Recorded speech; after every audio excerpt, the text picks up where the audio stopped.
Warning, warning. Severe thunderstorm warning for northeastern Bighorn County in south-central Montana, central Rosebud County in southeastern Montana. Until 03:30 p.m. MDT. At 02:35 p.m. MDT, a severe thunderstorm was located 12 miles northeast of Crow Agency, or 18 miles east of Hardin, moving east at 40 miles per hour.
All right, do a little pre-game in here before we get moving.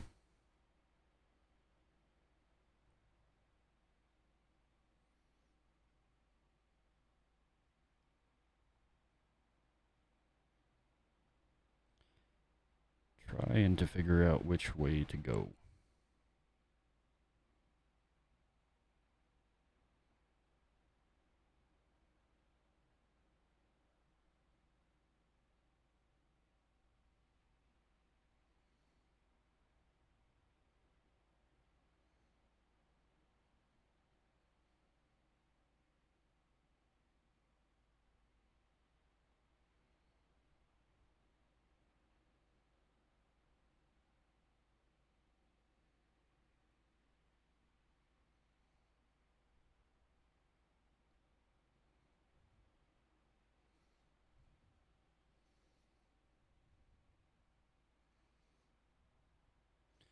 So this is basically a model for right now.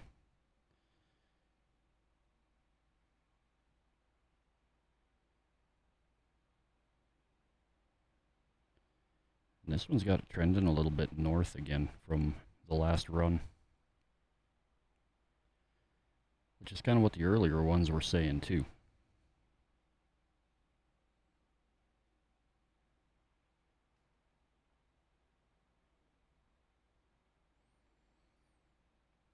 This would be at 6 p.m. Mountain Time or 7 p.m. Central Time.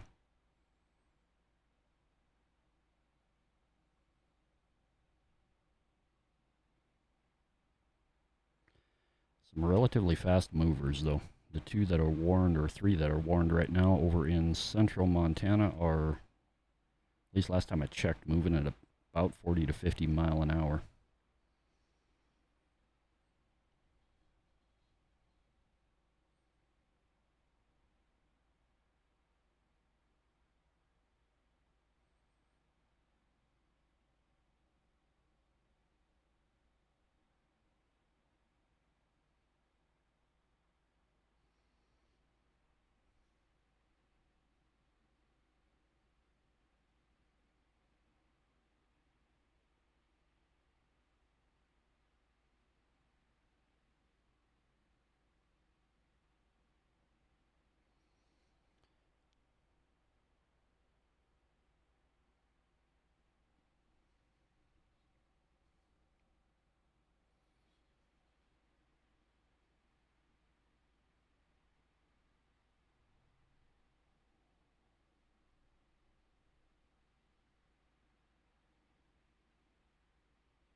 let's see. That one was renewed at 2:35 Mountain Time. Located 12 miles northeast of Crow Agency or 18 miles east of Hardin, moving east at 40. So the speed's holding pretty good. Or pretty stable at least. Max hail size 1 inch. Wind gust up to 52 knots. Warning, warning. Severe thunderstorm warning for northern Rosebud County in southeastern Montana. Until 03:45 p.m. MDT. At 0240 p.m. MDT, a severe thunderstorm was located 28 miles north of Hisham, moving east at 50 miles per hour. Speeds are relatively stable so far. That one has 60-mile-an-hour wind, quarter-sized hail.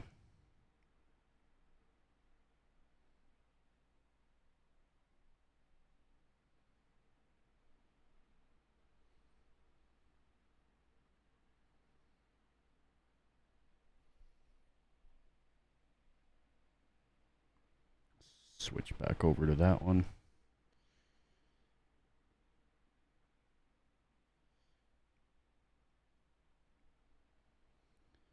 So this one here is a new warning. And this one down here isn't brand new, but it's not very old either.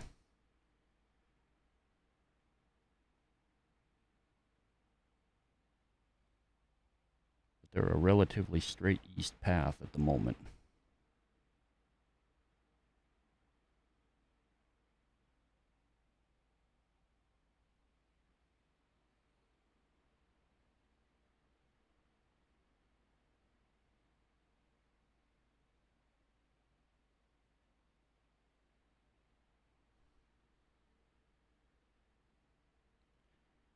Put that back in a loop again.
Alright, I'm going to take care of a few more things and we'll get on the road shortly.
warning. Severe thunderstorm warning for southwestern Custer County in southeastern Montana, central Rosebud County in southeastern Montana.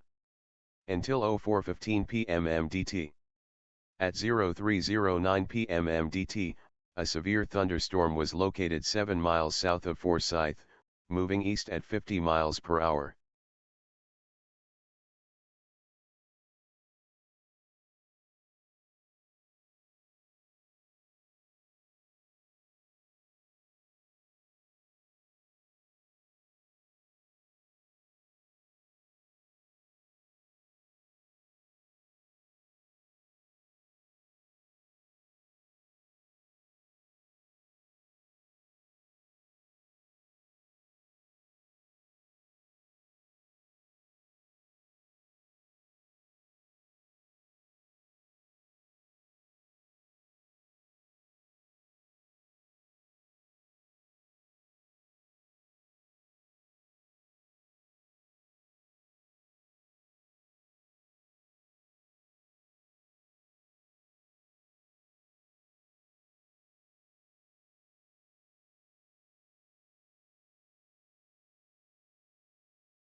we finally got some video.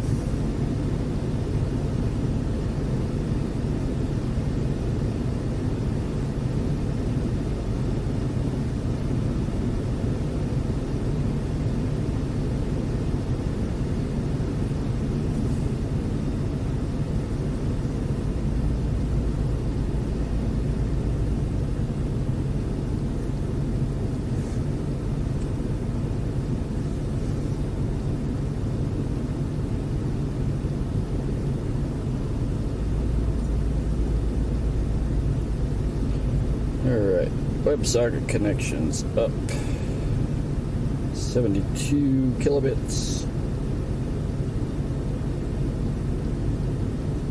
62 RTT, 1.1 minutes uptime. Alright, things are starting to look a little better.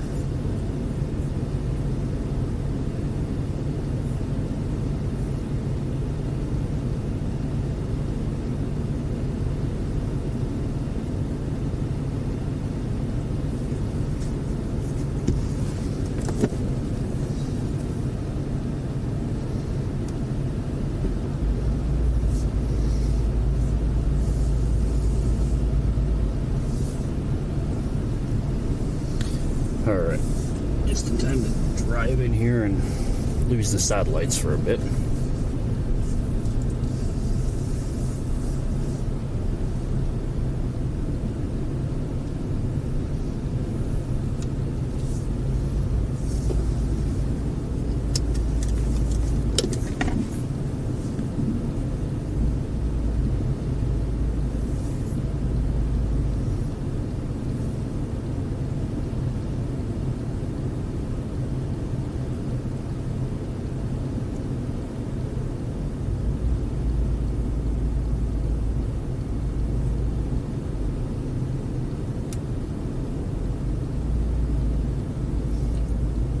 Everything involves so many buttons.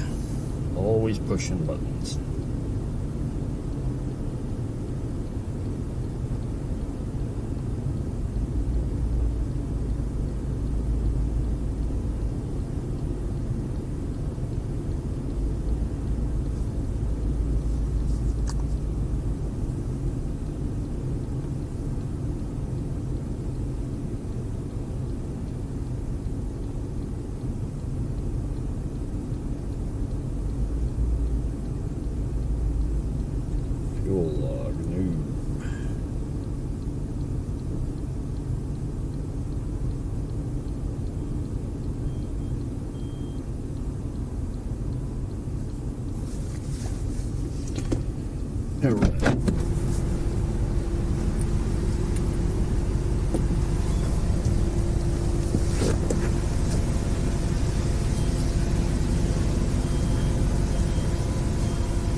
All right, we are getting closer already.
Everybody's doing parking lot work today.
So there's a little bit of pop-up stuff just south of Sydney, and that is what we're looking at.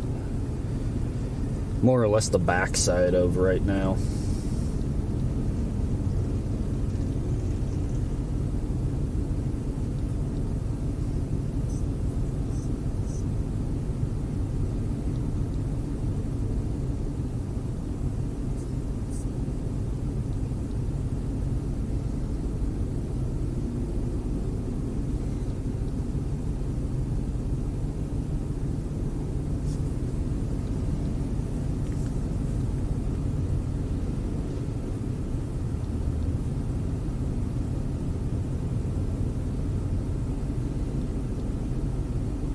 This is the favorite hangout for blizzards in the wintertime. As you can see people coming into that roundabout behind us. And it doesn't run too big of a risk of getting stuck out in the middle of nowhere when it's cold.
Okay.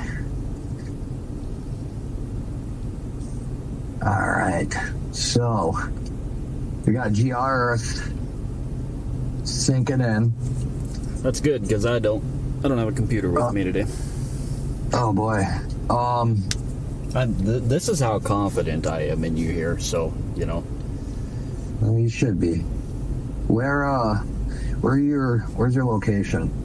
I always struggle to get to the thing that tells me where you are. You know, if you'd like real-time location, just type exclamation point location in the chat. What? Wow, that's incredible. I can see you and your location. Now, but give me a second here, because I'm getting everything back online. GR Analyst, your trial period has ended. What? Oh yeah, we talked about that last time, remember? Yeah, I just trying to remember if I was just going to stick with Earth, because Earth gives me what I kind of need, or if I was going to, oh wow, that thing south of Sydney came out of the woods, eh? That's what we're looking at right now. We're looking at the backside of it. There is a steamroller on the west side of Terry. Yeah, I think that's that one that's been kind of the front runner for a bit. Oh man, I can't get a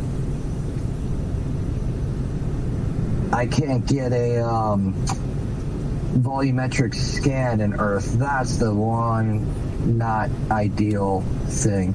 Well, isn't there a GR Analyst 3 these days? Did you get that one? Is that good? Yeah, I don't know. I don't have it. I think there is a newer version though. Well, let's, you know, because I like to one-up you in technological equipment.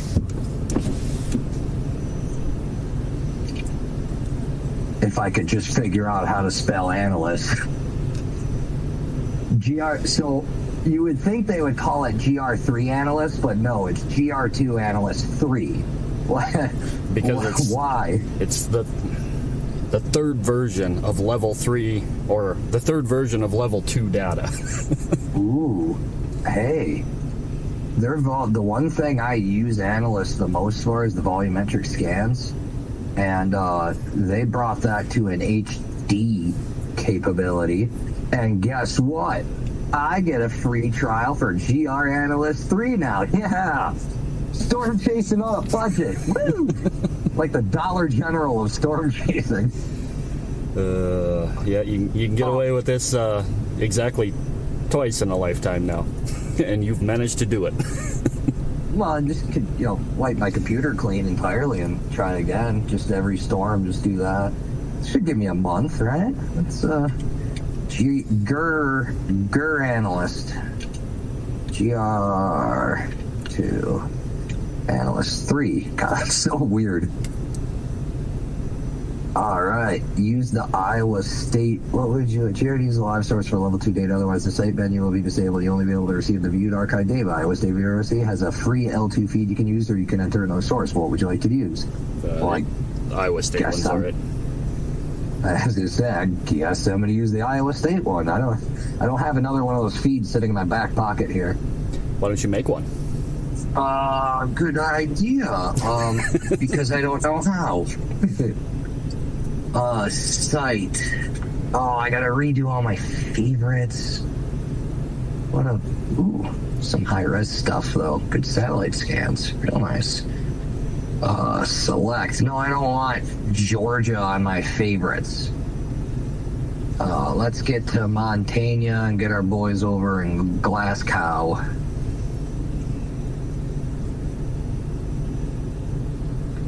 Dude, I don't want to say it, so I'm not going to. I figured it out. Yeah, that's probably, if there's a reason you don't want to say it, then just don't say it. That's pretty good policy. Yeah, it was that I couldn't remember what the abbreviation for Montana was. It's really struggling. I almost clicked MO, and then I was like, oh, no, wait, that's really, I know all the other ones, so that helped. Yeah, you probably should have kept that one to yourself. Yeah, but, just trying to be honest with everybody. Add to favorites. Okay. Now, how can I remove from favorites? No, add to favorites. Thank you. Atlanta, you go away. You tell a guy 100 times throughout the off season, maybe you should get your software set up. Maybe you should do some testing. Hey, you should start being a little nicer to me because you didn't bring a computer today. Touche. Oh, okay. All right. Well, we'll call it a truce for a little bit. All right, fair. Let me get a look at this. You're chasing down the one in Sydney, huh? Or south of Sydney? I'm letting it go because that's, at least as of now, not really the main event. Although there's some that thing's very odd clouds. It might be the way the light's shining on them. I don't know if they're coming through on the stream, but it's almost like there's ghost clouds in them. I'm trying to find my volumetric filter so I can mess with the layers because I want to get that blue out of there. It's definitely very there it is. Very high base stuff, but keep in mind by the time you see this thing, you're going to be 13,000 feet off the ground. We're looking at excluding the light stuff, hitting to just doing green and above, if you will, on the base reflectivity. Just shy under 50k feet. Wow, in that guy. That did grow, didn't it? Yeah, it's just about. I mean, on average, it's about 40. There's just that southern piece of it is just got a little bit at about 49. So that's nothing really too exciting. No, I don't want another volumetric scan. That's probably where the convection is. Now the stuff behind is a little bit more interesting, because hold on, in the chat, was it exclamation location, right? That's the one, right? That'll work. All right, let's get. Oh, gotta sign in. Exclamation point location in the chat for live location updates. We are in a super secret spot right now, otherwise known as the town pump parking lot. We have another problem. It's not working? No, what was my Twitch password again?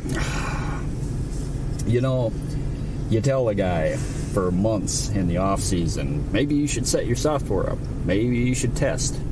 Oh, hey, I know it, but now it looks like I'm signing in from a new device, so now I have to go and it's just every day, every time. It can never just be a simple process. Look at real day 2 right now. Real day 2. All right, I got it. You want to know what my verification code is? No. Oh, well, I'll tell you right now that it is 1000% not 577808. Okay. For anybody who wants to hack it, I already used it. All right, now we are cooking with diesel here. Location. All right, click on that. Let's bring real-time IRL. Throw it over there so you keep an eye on. You got the Twitch stream up here. And we're looking. You are not online right now in your location, my friend. That's unfortunate.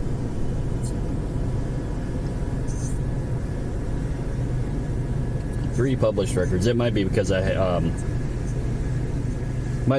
right next to an exclusion zone that I have, so I don't broadcast my house to everybody. But it'll work eventually. If you really want to know, I'm in the town pump parking lot, south of Sydney.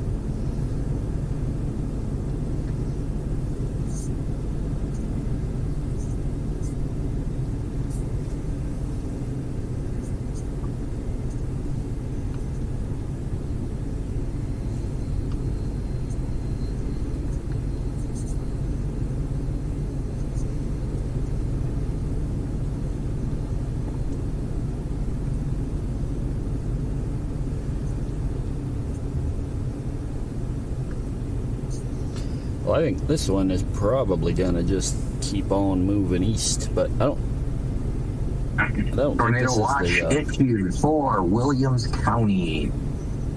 Goes to North Dakota. North Dakota counties included are Adams, Billings, Bowman, Dunn, Golden Valley, Hettinger, McKenzie, Slope, Stark, Williams. Source: the National Weather Service Storm Prediction Center in Norman, Oklahoma has issued a tornado watch to the following counties. So I was playing. That was my radio playing.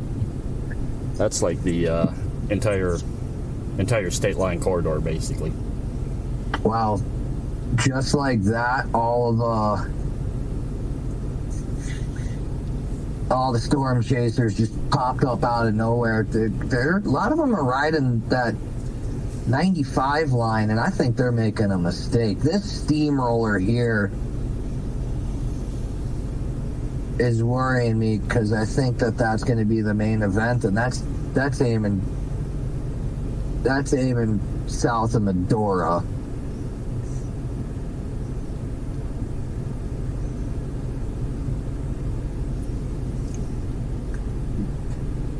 Oh, what just happened here? We got purple. Let me see. I think that might be the watch. Pause. All right, let's see here. Media broadcast. Tornado watch. Yep. Couple tornadoes possible. Scattered, isolated. Couple tornadoes. Hail, 1 to 3 inches. Severe gusts accompanied by any discrete supercells. Band of severe thunderstorms forecast to move west to east across the watch area later this evening. A risk for tornado may exist with any supercell embedded within the broken band. Severe gusts, 60 to 80 mile per hour will be likely with the more intense portions of the bands of the storms. Where I'm at in this world, Williston, North Dakota, for anybody interested. kind of it's going all the way up. Well, no, it isn't. Granora Wild Rose is kind of the top hat of it. I'm watching that. Something's brewing west of Circle, heading northeast. I'm liking what that looks like. Yep, that is likely why I decided to sit right here, because these things have historically been moving at 40 to 50 miles an hour. They held the speed relatively consistently early on. I don't know if that's still the case or not, but yeah, they don't look like they're varying. That one west of Terry though is a steamroller. Him and his buddy in Miles City. What's really strange is you got something that looks like it. Let's see how tall that is. We have is that tornado warning? A tornado warning just southwest of Miles City. What's interesting is that storm is about to collide with a north riding storm in front of it. That's an interesting looking one. But yeah, we got a tornado there just southwest of Miles City. What's the... Trying to see if that's spotter or if that's radar. It's radar indicated. Okay. So take that for what it's worth. Let me check velocity. What's the velocity looking like? Velocity map. Velocity. I always forget. Is that my speed? Yeah, there he is. Oh. I see why they issued it. There's a pretty tight couplets there. Yeah, I don't know how to describe it. And so it's you got your green, and then you got your red. So going one way and the other way, and in the middle of that dark red is light green pixels. That there's probably 9 of them. Like it looks pretty consolidated too. For a second there, it was definitely something that would toggle the radar indication or indicated tornado warning, but it looks last scan's got it doing again. If you want to get real intricate with it, you can flip over to your CC, your correlation coefficient view, and if you get like a whole bunch of speckly colors in there, it means there's a low correlation. It's usually a debris signature. Gives you a strong hint that it might be on the ground. Yeah, there is a bunch of different speckly colors for scientific. I'm gonna use some scientific wording here. Speckly colors. Miles City, actually, I wouldn't. Let me look at the velocity on Miles City because yeah, it's starting to get a little crazy on the east side of Miles City in the front of that storm. So which one is of your interest right now? One of those 3 that are making their way pretty much due east. Well, you're sitting south of Sydney. I'd almost run to Glendive and retreat to Beach. You'd have to make that decision right now. If you can go southeast, or if you could jump on, what is that? What is the equivalent from the Fairview Highway you take east, south of Sydney called again? 68, actually, 23. It's probably the one right in front of you, ain't it? It is. 23 on the Montana side, 68 on the North Dakota side. I'd almost hop on that, driving normal, so that you can let this storm get ahead of you a little bit, and then head south. You should catch this trotter storm, but I'd almost sit in Beach, unless our guy in Circle continues to grow, which it's looking pretty all right. That might line out.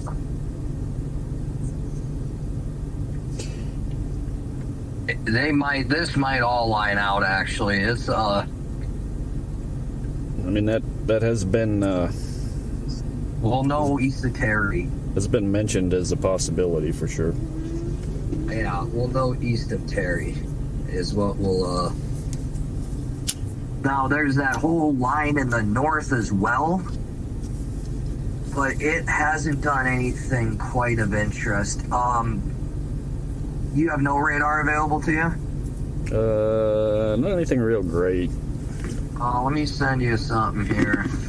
so you get an eye on this. There is a little guy in front of these lines that's steamrolling straight north. Did they put a warning on that? South of Sydney? Yes, they do.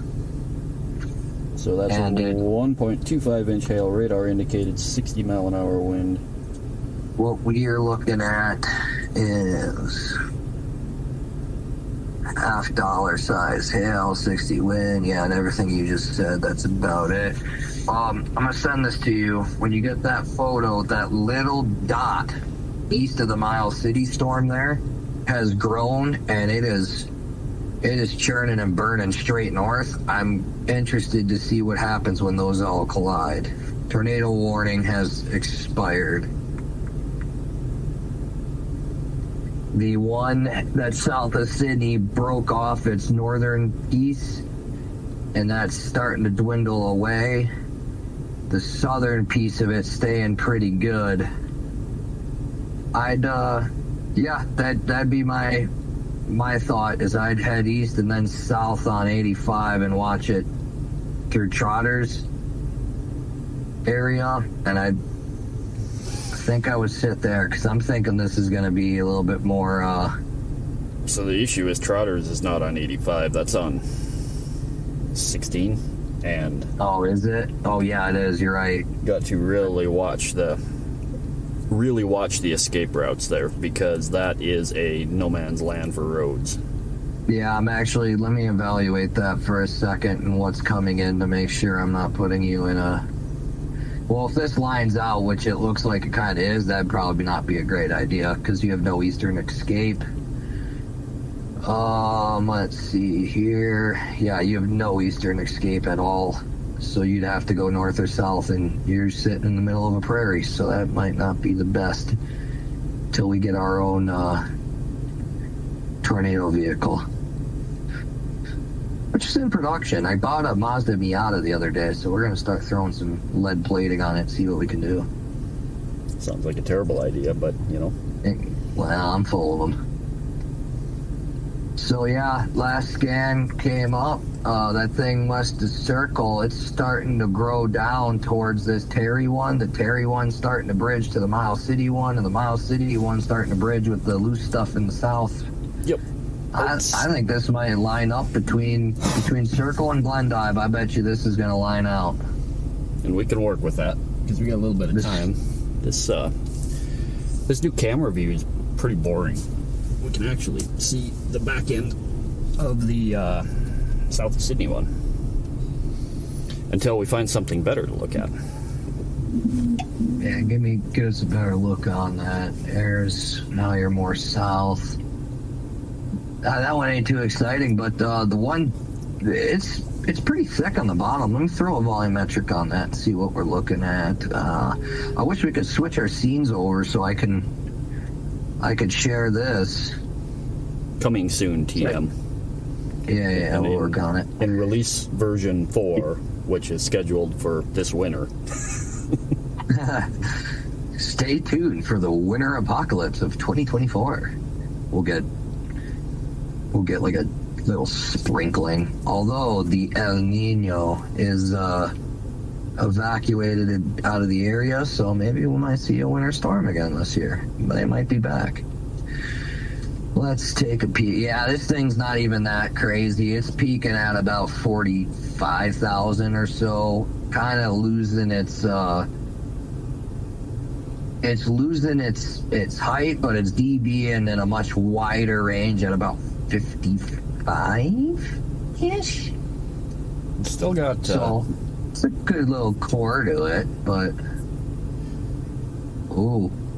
Last scans here has something beefy growing and a new severe thunderstorm watch over the Terry, Montana area. Last few scans, it really popped up.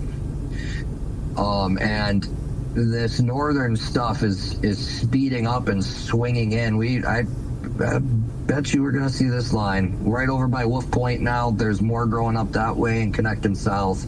That's why I hesitate to... Because if we go south, we commit to south, and that's why I'm hesitating to do that, because I'm still a little unsure. Yeah, The risky play would have you take that road I was just saying till you hit the bend south of Alexander, and then sit there for a minute and decide if we need to retreat back to Watford South or head north. It gives you a little more of a middle point for where the northern stuff is growing. But what I'm worried is what if the southern stuff sucks all the good atmosphere, sucks all the fuel out of the northern stuff. That's not real likely to happen. Yeah, it's not flowing like that. You do have a request for a weather report for Epping, North Dakota. Oh, for the love of let me check out here for Epping, North Dakota. Okay, let me zoom in, get real close, check the. Okay, there's nothing but clear skies for Epping, North Dakota until I say something different. So for the remainder of this stream, I say easy Epping, with that now. I'm just saying, Epping, North Dakota, until I say otherwise, has clear skies or partly cloudy. There's no storm, there's no rain, there's no hail, there's no danger, unless I say otherwise. So it'd be pointless to ask for a weather report for Epping, North Dakota, until I say something different. You know what's interesting is he did something to get himself timed out for 5 minutes, and what's even more unique about that is he is actually a channel mod. So I don't know how a channel mod managed to get himself timed out, but he did. I mean, that's just magical. I bet you probably tried submitting multiple instances of that message. Sometimes they'll do that. You on top of your crawler? Nope, your show. Just don't get anything too predicty in there. We don't forecast, we just observe.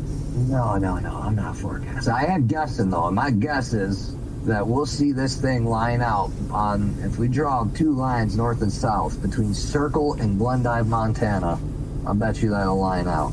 Now, unless, I mean, it is beefing up scan after scan, but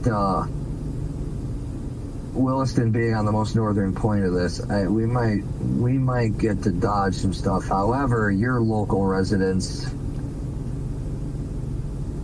mean, it's a good thing you bought a metal roof, Kevlar roof, or whatever roof you got. Let's take a look around the world while we're waiting for some of this to develop. There's some stuff. South Dakota threw out a weather statement at 95% that a watch will be issued, and they issued a watch. Severe thunderstorm watch. Okay, let's see. There's some more stuff going down in the south. Got a couple of chasers right on top of this little storm.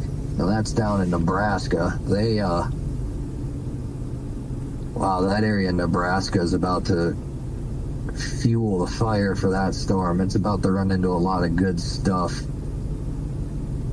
Specifically in that North Pilates, that's it. That area.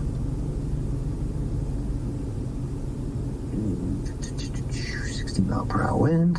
All right. So it's starting to pop off in all areas.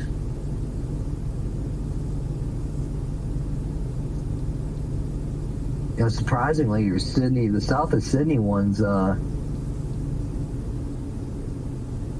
starting to deteriorate a bit.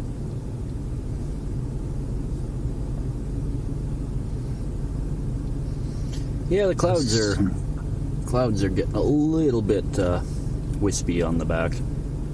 Then check Terry, Montana through another severe thunderstorm warning, moving east at 40 mile per hour, 70 mile per hour wind gusts, ping pong size hail. Impact. People and animals outdoors will be injured. Expect hail. Damage to roofs, sidings, windows, and vehicles. Expect considerable tree damage. Wind damage is also likely to mobile homes, roofs, and outbuildings.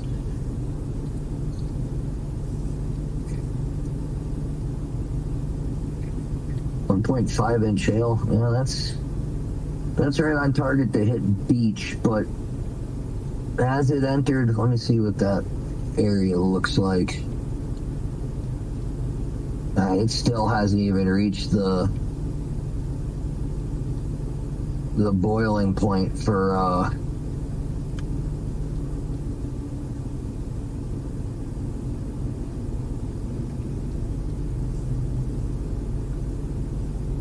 let me check tornado hail. Tornado.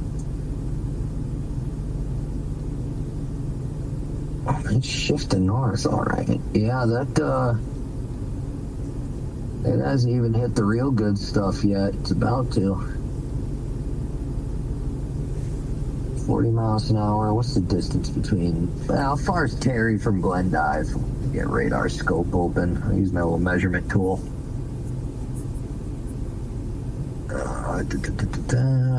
So the start of that good area is right. So somebody's timeout is over. Oh boy.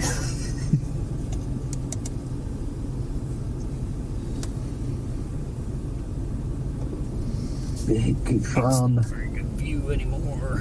There's another one that's more east of Sydney that might offer a little bit better view for the time being. Beach to Epping. No, the beach to Epping, I mean, the one that's north of beach, south of Sydney, doesn't look like it's going to trail up to Epping, North Dakota, population of 6. But the stuff just south of Wolf Point is starting to line up more and more. And in about, let me get the distance here. In about, where is, there we go. 45, 47. So about a little over an hour from now. What radar do I have? Oh, I'm on a Rapid City in radar scope. I don't know why it thought I wanted that. Because you were looking around down in South Dakota? No, I was using GR Earth for that, so I didn't need to click anything. Oh. I just opened radar scope and New South Wales. You can check that radar out. Quebec, Queensland. Oh wait, too far. Q's. Oregon, Oklahoma, Ohio, Northern Territory, North Dakota.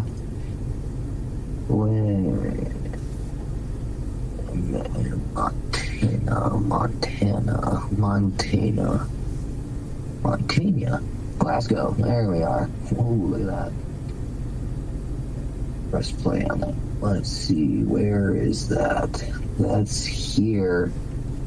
So we'll still have some time before it gets here. What time is it? 5 o'clock, 6, 7, 8, 9. So we got 4 hours, 5 hours before it starts getting dark.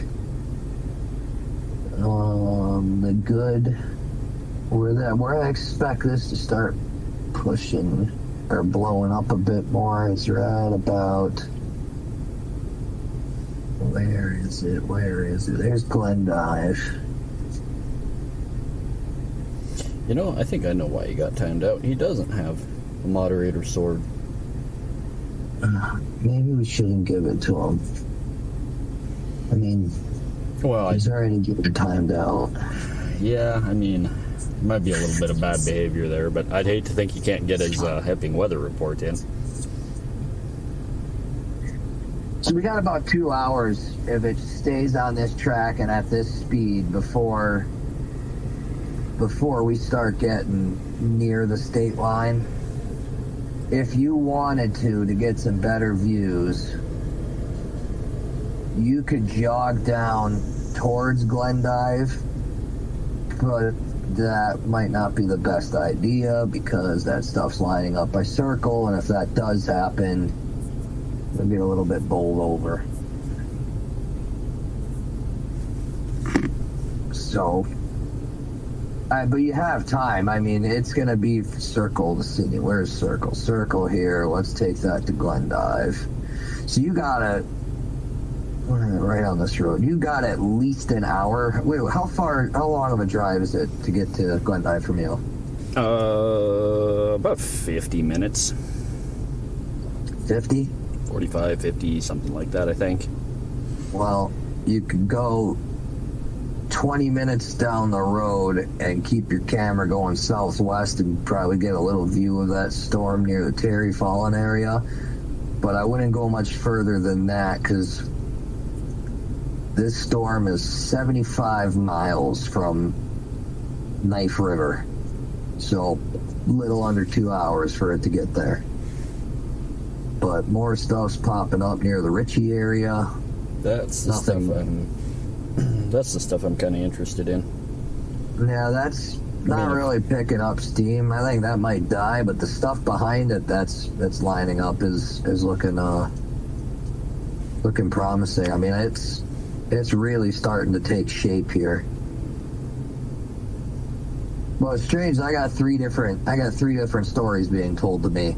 On radar scope, I have a pretty good line. I mean, the first initial stages of a line. On GR Earth, I've got a couple of isolated storms with a bunch of exhaust flowing off the back of it, but still a line starting. And then on GR Analyst, I've got, I mean, essentially 2 isolated storms and one weird curveball that's going straight north.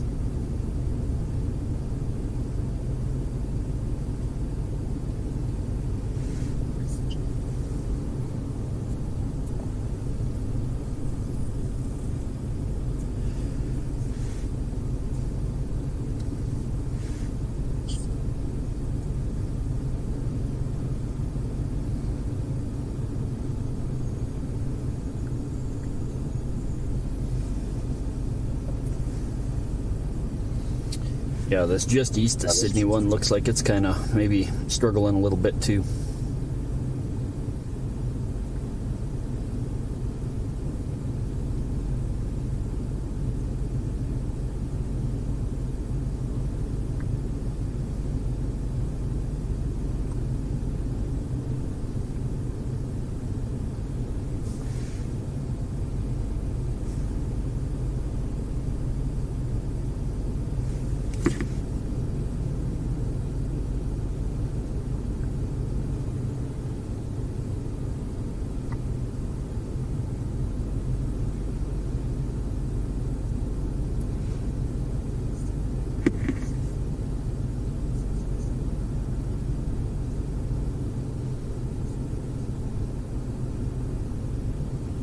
So there's another MD out there that I wasn't aware of. What does that have to say?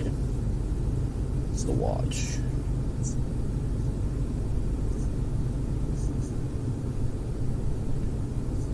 I can't read it.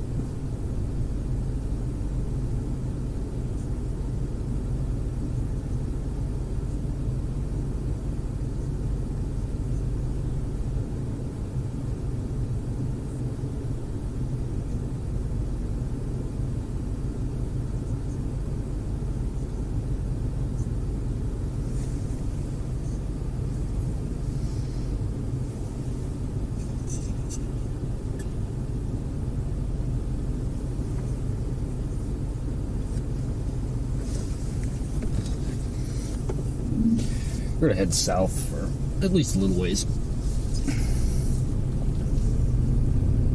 Yeah, I think that's a good idea to at least get some more views right now because there ain't much going on. Now, you could either, last scan shows it kind of, I don't know, what truth do I believe? Do I believe GR Earth? Do I believe Radar Scope? Or do I believe GR2 Analyst? 3.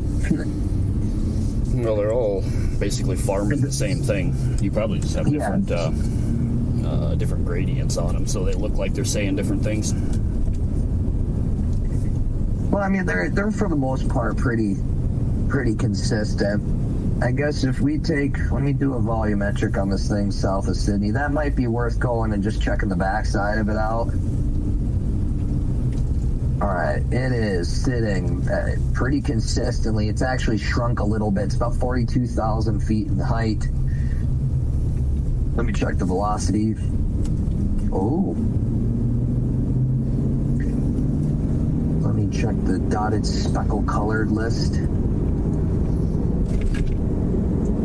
What's the NROT again? Normalized rotation. Yeah, there's something special in the that little southern storm to your southeast. I mean, let me look at. You gonna run straight south down towards Savage, or are you gonna run over east and then south and get a look at this? South, I don't like that one. South towards Savage. Good. Yeah, this one in Cindy's kind of falling apart. It ain't really worth the time. Yeah, it looked like it was struggling a little bit. I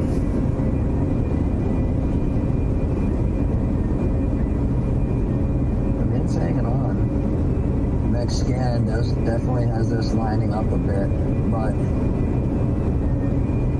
you know when they'll line up, it kind of reminds me of a storm 2 years ago. They'll line up like this, everything will get sucked into the northern part of the storm, and the northern part becomes the strong part, and the southern ends up being a little tail.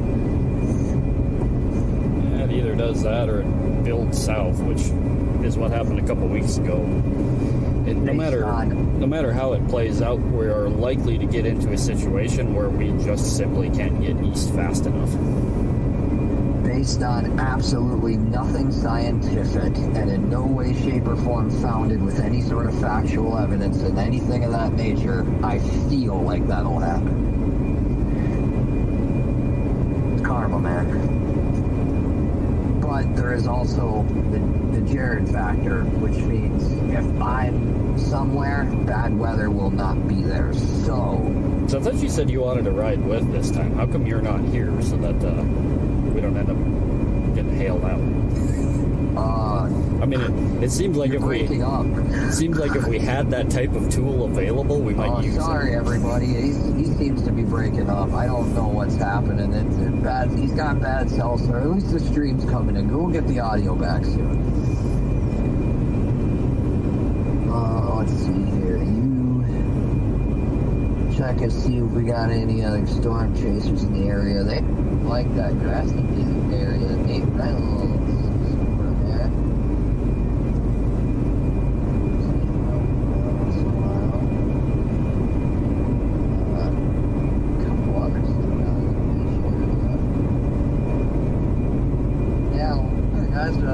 Looks like they're putting a lot of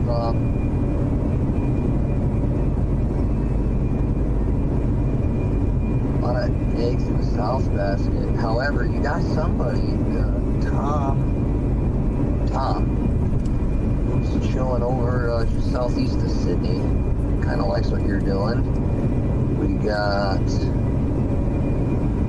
one sitting up in Williston. One's there. Thank you for the clarification. Now he can't pretend like he didn't hear it anymore because he's just got to read it.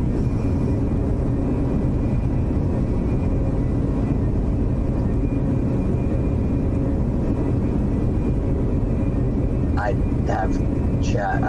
If you're talking about somebody with like a gamer tag or username of Mesa something, I have that one banned due to personal reasons.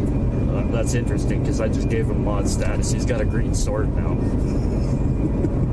You gave the guy that asks one weather question in one part of the nation that has 6 people living in it a sword.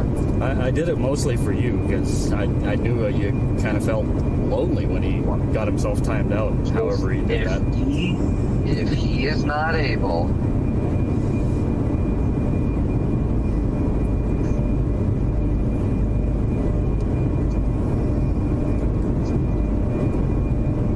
I got a text, Reed Timmer on Facebook, saying that they are live in City and a tornado was forming.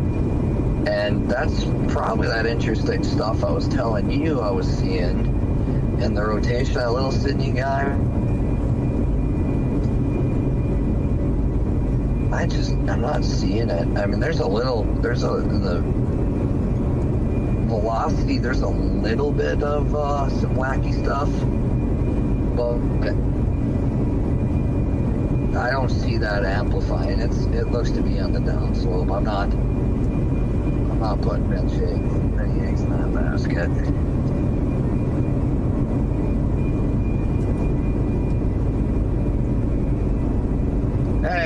location's up. Yay. I just had to get out of the exclusion zone.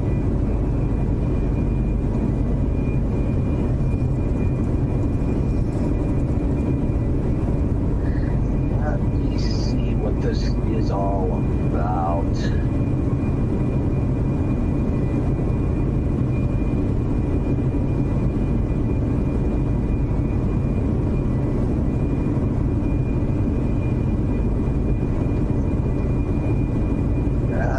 I'm looking at what he's looking at, and it seems to be.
I was just looking at his. I mean, there's nothing. Looks real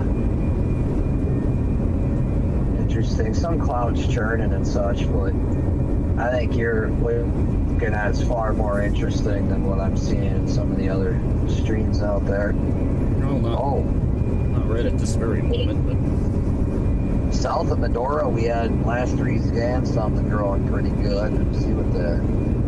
Oh yeah, there's a bunch of good stuff sitting there. A lot of people are positioning themselves north of Beach, south of Trotter.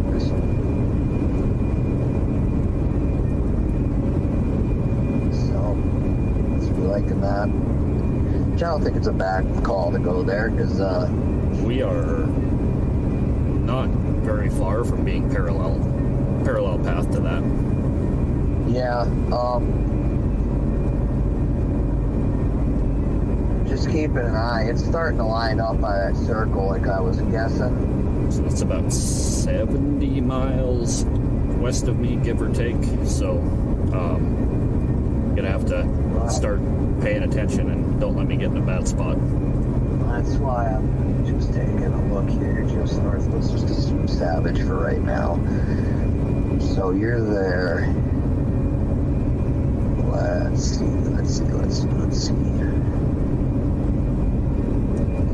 Yeah, we're gonna have to be paying attention because it is. Where's circle on you? Pretty straight across. So we go here.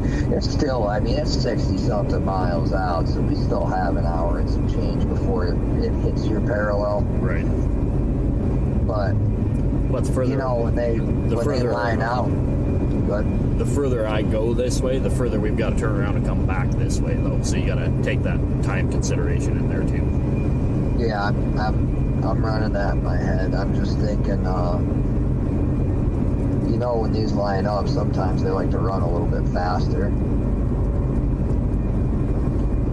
Yeah, and that's why I say I think we're gonna be met with a very specific moment in time where we simply can't get east quick enough.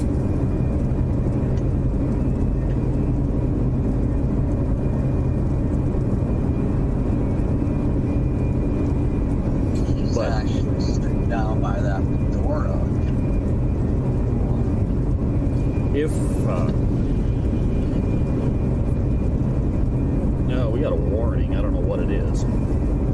Let me see. Where? I don't know. I see it. Oh no, it's I see it on the stream crawler. I don't know if it's a warning. Hold on.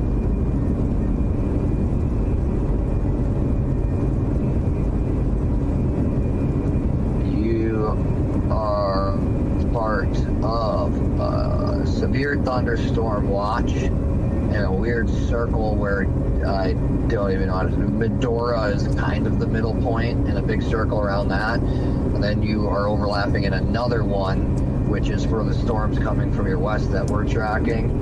And it is another watch.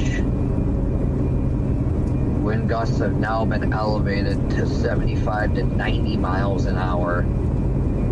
Isolated instances of hail or even a tornado, multi-cells, transient supercells are emerging into a singular MCS across portions of southeastern Montana. They're lining up, my friend. So let's not go much further than Savage. And just take a second to get a look here. I mean, you could make it.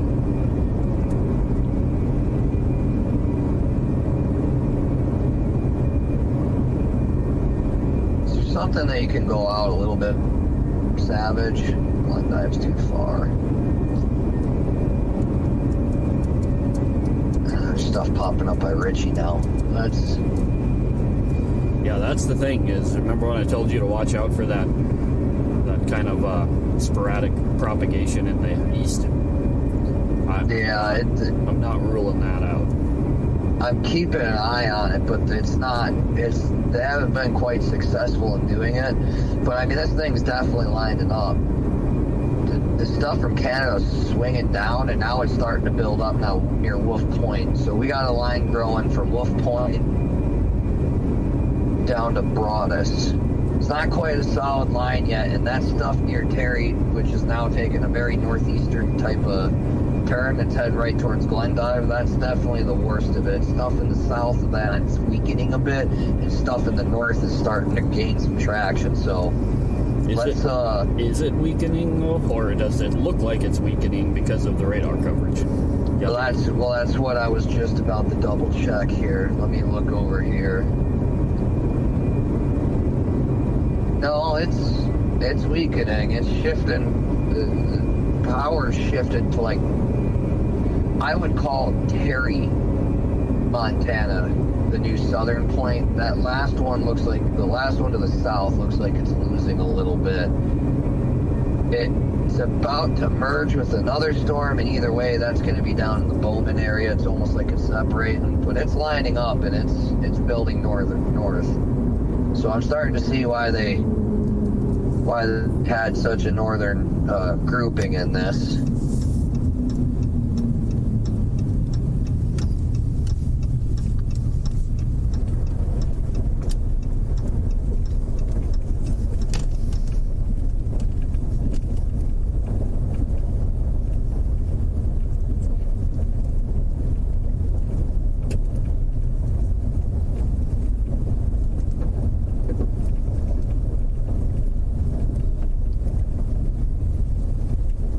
Let's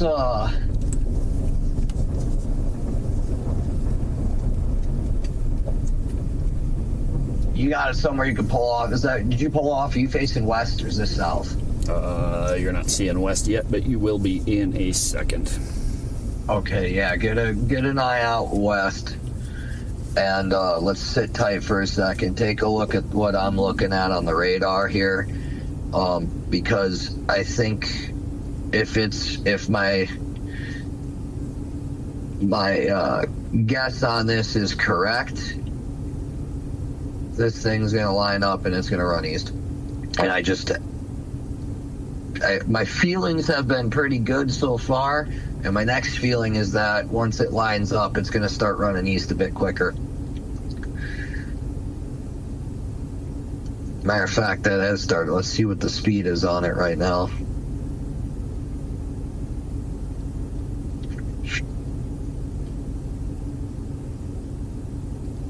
Still got it moving 45 miles an hour. The warning has expired for that. Yeah, that's... Really? Why would that be expired? Okay, it actually lost speed. It's down to 40 miles an hour. But we've got 70, 80 mile per hour winds so far and ping pong size hail. I am not...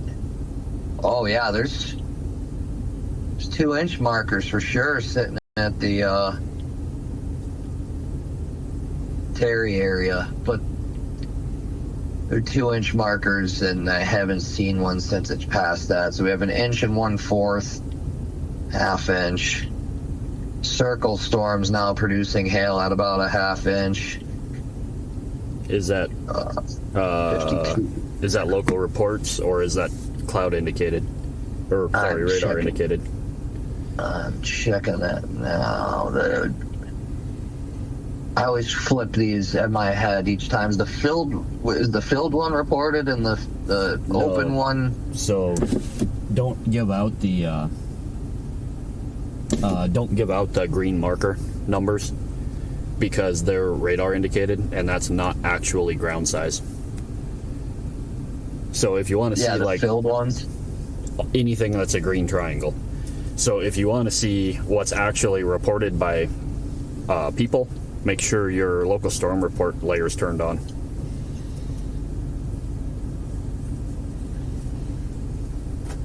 I can believe I've got that on. So I can finally Let me check. Let me check. Yeah, I got that on there. Well, I was going to be able to read the warning, and just as I was going to read it, it dropped off.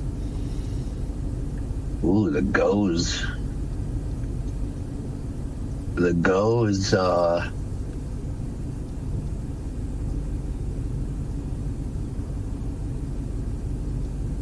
is making this thing look quite interesting. Yeah, that thing popping off south of Medora is getting beefier and beefier. That,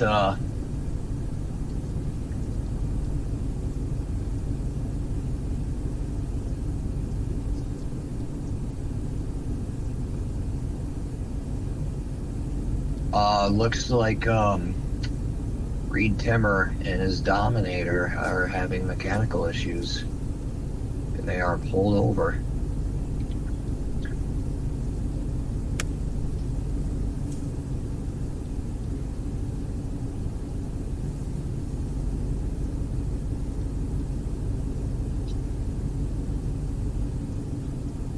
Well, that's not good. Hopefully you can get that fixed up and running, because they're in a pretty good spot to see that Medora storm that's growing pretty big. They just released another warning out. Let's see what that reads. Severe thunderstorm warning, 1.5 inch hail, moving at 20 miles an hour. What do we got for wind? Wind. It does not have wind, but it does look interesting.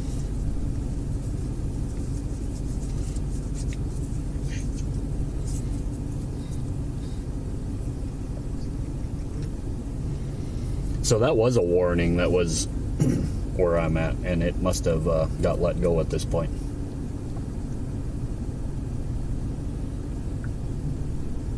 Which one? The one I was asking you about on the stream caller. As soon as I was in a position where I could actually read what it said, it went away. So I'm guessing there was a warning here that expired.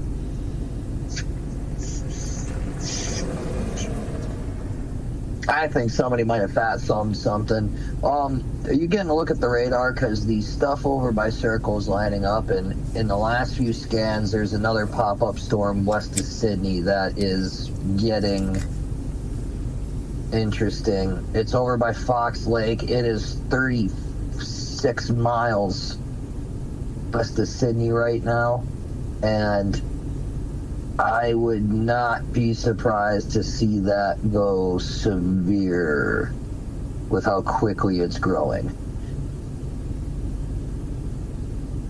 That line from Wolf Point still isn't quite what we want it to be, but it is. It is about 35 miles from hitting some of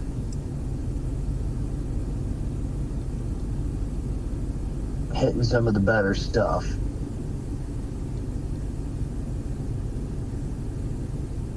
let me take a look here. Check. Oh boy, my fingers fell off the home row key, so I got all sorts of weird stuff going on. Alright. Miso discussion. This looks like last storm. It is last storm. Why did I go to that? Ah, there we go.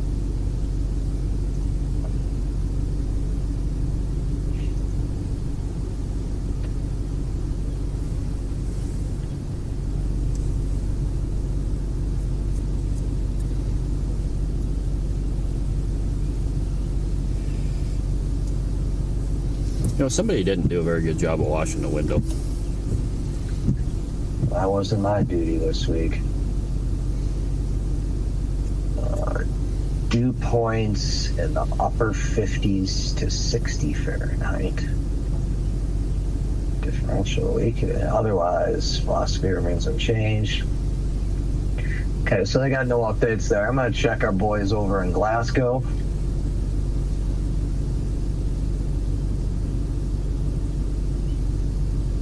See if they've said anything new.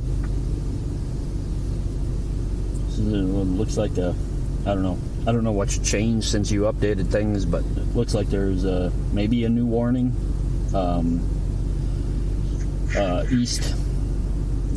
West, southwest of Dickinson. Yeah, that's the one I was telling you about, the Medora. That was what I was referring to as the Medora one. That one's getting beefier and beefier. Looks like the National Weather Services updated their website, and I don't. Looks way more modern and nice, but I don't like it. I don't know where to go now.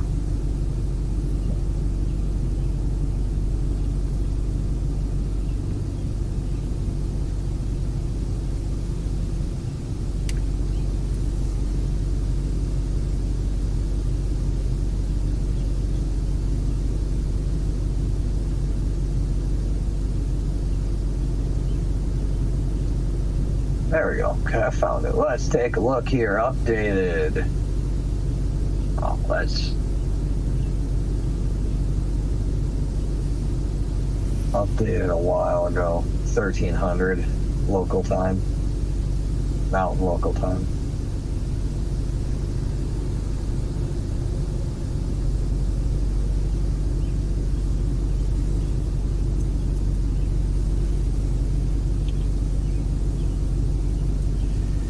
Let's take a look and see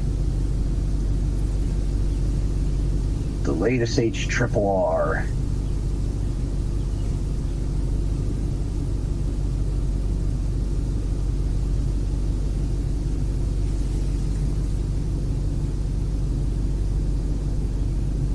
That kind of looks strange too. That stuff in front of you is getting nice and dark. Yeah, it's hard to really make heads or tails of exactly what's happening, but it's building in. You take a look at that radar, because that thing just west of Sydney just got even more bigger. Or it's yeah, I should be just on the south side of that. The one that's west of Sydney, or the yeah, you probably are right around there.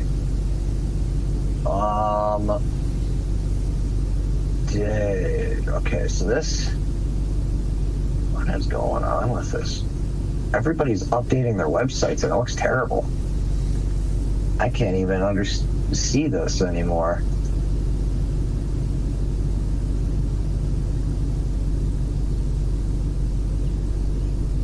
What just happened to my east?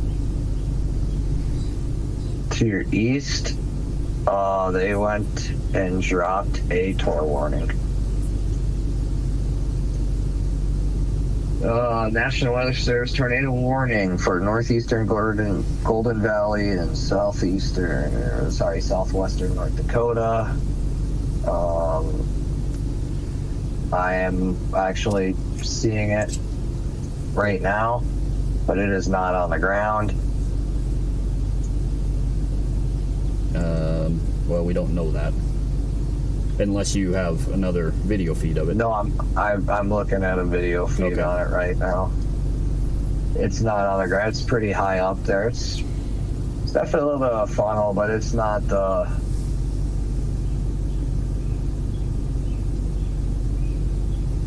if that touches the ground, I'd be pretty amazed. These are all relatively high right now, so that Yeah, I'm gonna get a volumetric of that guy. Actually, it's just shy under 50. But let's see. So if that's it, that's got to be sitting. Let's take some of that green out of there.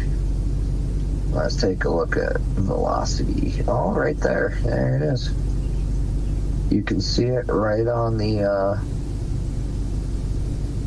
southeastern side of that storm, but it's already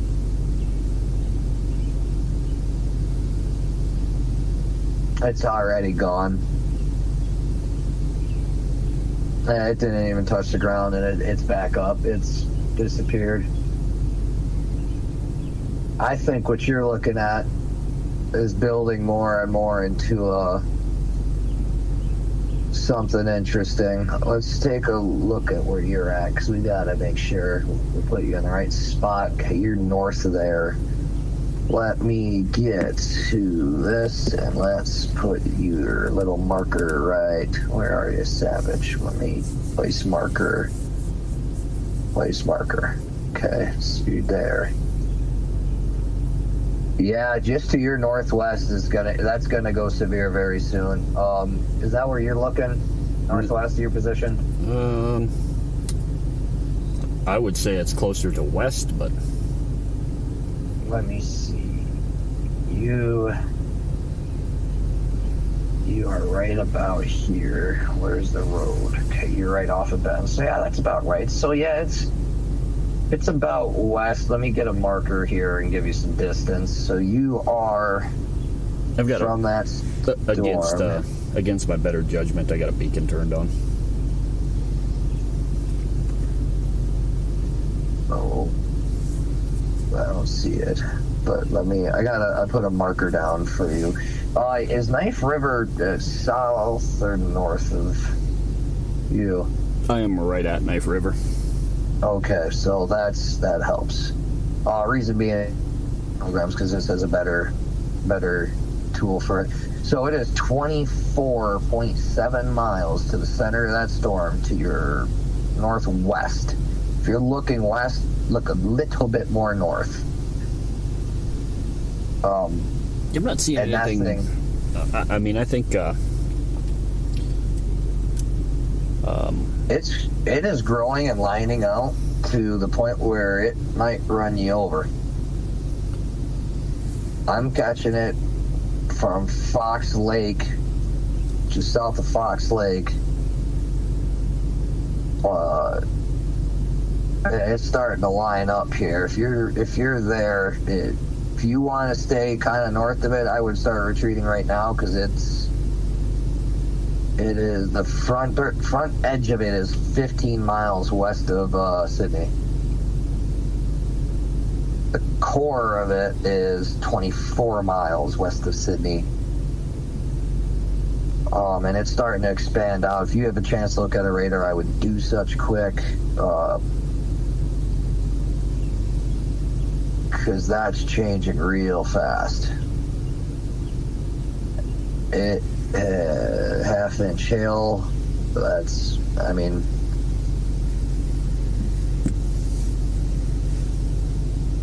in 4 radar scans, it's gotten muchier. What's this stuff coming up west of Williston now? It's all starting to hit that good stuff.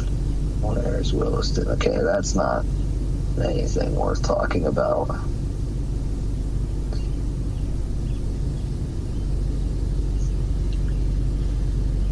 Double check that tornado. Yeah, that thing's gone.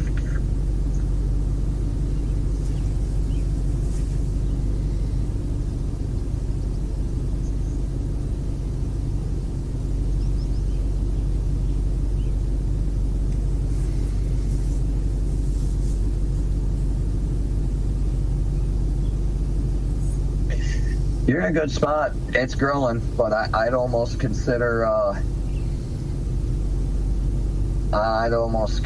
either sit there and let this hit you, because what's behind it's just rain. There's no hail, but you'll be in it, and you'll be probably out of the fight, except for you're chasing it south. Yep, that's... Otherwise... My, Is that what... What's the speed on this stuff? Give me a second. Are we still down in that 40 range? Last one was pretty slow, but let me look here. This guy... 25 miles an hour for the southern storm. I can't get it. Ain't pulling up what I need it to pull up for the one. It's on Lambert now. That's gonna go severe here soon, would be my guess. So here's it's starting to fill in actually just west of you now too. You're looking at the middle of two lines, or two storms starting to line up with each other. If you want to stay in the fight, I'd retreat up to Fairview. And I would do so promptly. If you want to catch this and put some eggs in this basket, you can, but then you're going to either have to follow it south, and you got a line behind it. Nothing severe behind it. Let me double check. There's no hail. Yeah, there's a little bit of hail. We're talking 0.17 of an inch. And it's very sporadic. So yeah, I'd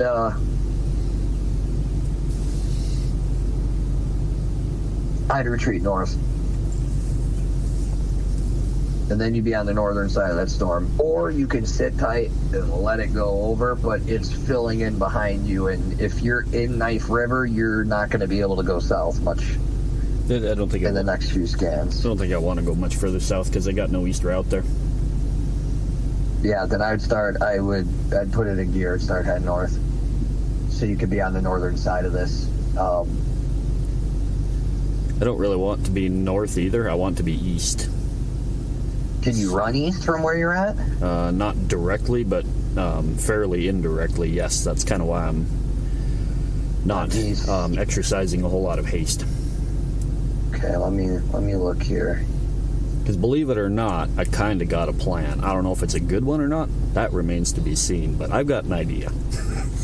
I don't see where you can run east anywhere, but are you seeing the radar? Like, as long as you see what I'm seeing right now and you want to do this, I'm all in.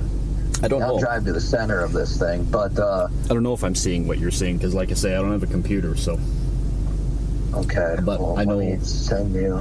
I know what I'm seeing with my eyes, and okay. Not too concerned at the very moment. Well, let me send you some stuff, because we're starting to head up into the 60s DBZ returns in what's heading right your way. Give you a little shot there. The little red dot is you. That little 2-inch marker that you see is it couldn't be more perfectly aligned with heading right towards you. And I'll get you, so that's your analyst, and let me get you one more updated from Earth. I don't have the marker on Earth because, well, I took the picture already and I'm lazy, but you can see pretty much what I'm saying there. Now, when you see those, the stuff in the south is, there's kind of a smaller little cluster beneath the 2-inch mark. That's grown in the last 2 scans as well, and it's starting to line up, and it's starting to run right to you. Perfect. Because it's actually going kind of southeast, weirdly. Yep, we're right where I want to be there.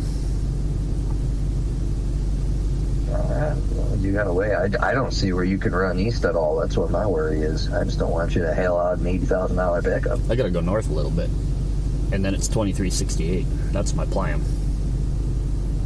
You gotta go north. Oh, there it is. Just wait, no, that's back up in Williston, or I mean Sydney. Exactly. You're here. So yeah, you're gonna run back up to Sydney and then head east that way. Yep.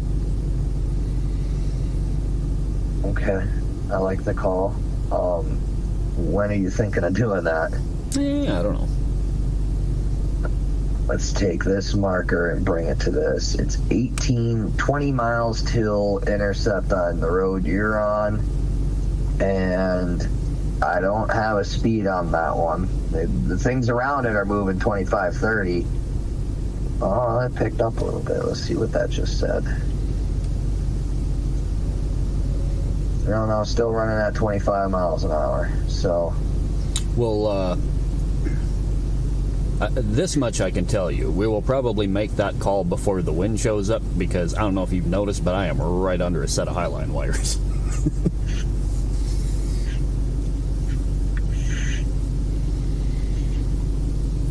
I'm sure I'll be fine. Well, they've managed to stay up through everything over a lot of years, so still not a good bet, though. That storm in Medora just dropped a tornado warning. Is that a new one, or is that an old one? It is a new one. That's a new one, isn't it? Oh, you just went severe. I knew that thing was going to grow severe. I'm going to read that one first. Moving 30 miles west of Sydney, moving at 20 miles an hour, 70 mile per hour wind and ping pong size hail. Is that a dog I hear barking? It sure is. It's pretty excited Where to is see he? me.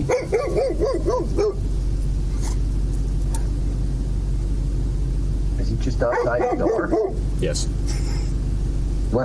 Where'd he come from? The house over there. He's probably saying, hey, you're about to hail out your $80,000 pickup. You should drive.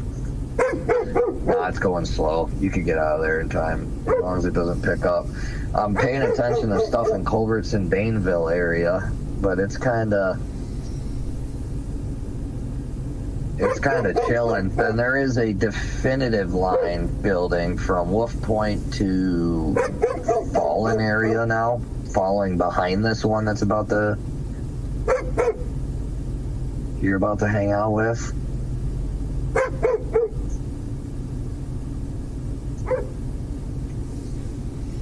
I'm gonna do some more, since you're putting some eggs into this basket here. I'm gonna do some more homework on this and take a volumetric and see what we're hitting in the 70s, 80s now, DB. Yeah, I'm not putting a lot of eggs into it. I don't plan on staying underneath it. Well, I have to move here in a minute just to shed the dog. You are looking at about a little shy of 50K. You're looking at, let's get some of this green out of here. Oh, wow. All right, that thing's obnoxious. You got a pretty good little core in that guy, hitting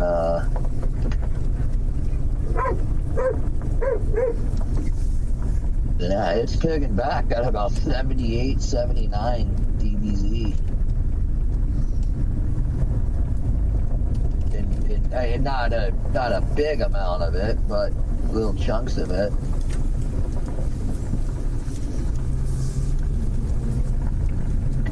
Stuff. I don't want to see that. Get rid of some of that green. And there we go. That's what I want to see. Just a little feather of some green, and we don't really want that. Let's just do a little feathering of the yellow. A little feathering of the 40, 48 dBz and above. That's all I want to see. All right. Yeah, I mean, it's growing. It's growing, and it's heading right towards you. I'd keep an eye on the northern part of it, though, because the northern part of it is no longer...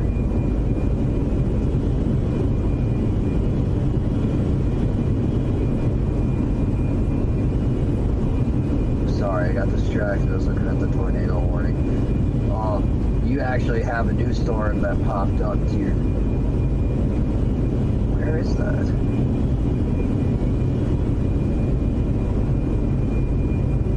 there's another storm that popped up to your east in the same spot where the original south of Sydney storm populated. And in the last few scans, it's gotten a little bit beefier.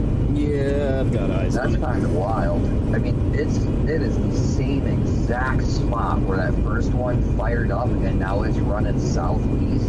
Now this one's popping up in the same spot running northeast. That's gonna go severe. I'm gonna put some.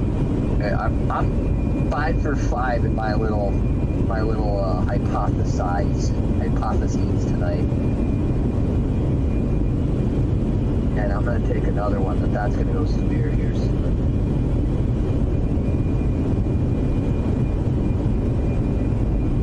Let's see what this guy's doing. Starting to line up. Go look at where you're at. You retreat back north. There you are. Okay, you're going north. You are how many miles from Sydney, if you had to guess? I don't know, 15? 15. Okay, so this the furthest eastern edge. I'm not picking the light stuff on the eastern edge of the storm. I'm talking the first part of the storm that hits in the 55 DBZ area, 17 miles west of Sydney. 7-0 or 1-7? 17. Okay. And it is. Actually, I think it's picked up speed. Let's see what it's saying. No, it's 20-25 miles an hour east. Yeah, that's a lot more responsible speed. The really good news is we can play in that arena. The really bad news is when they slow down like that, it dumps a lot of stuff. Yeah, bitch.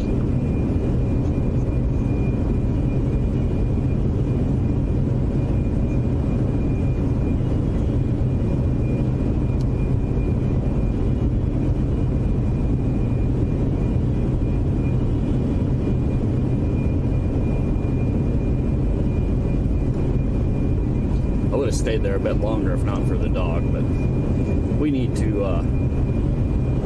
bump east a little bit anyway.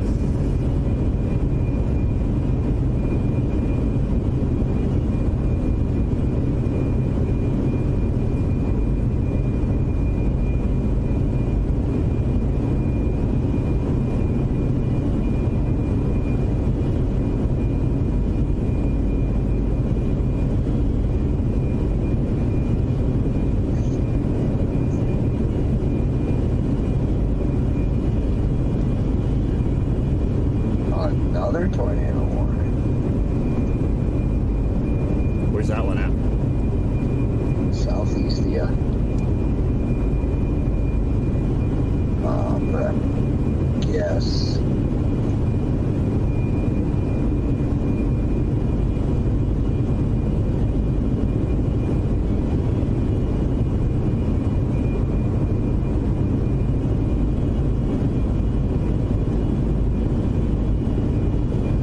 Yes.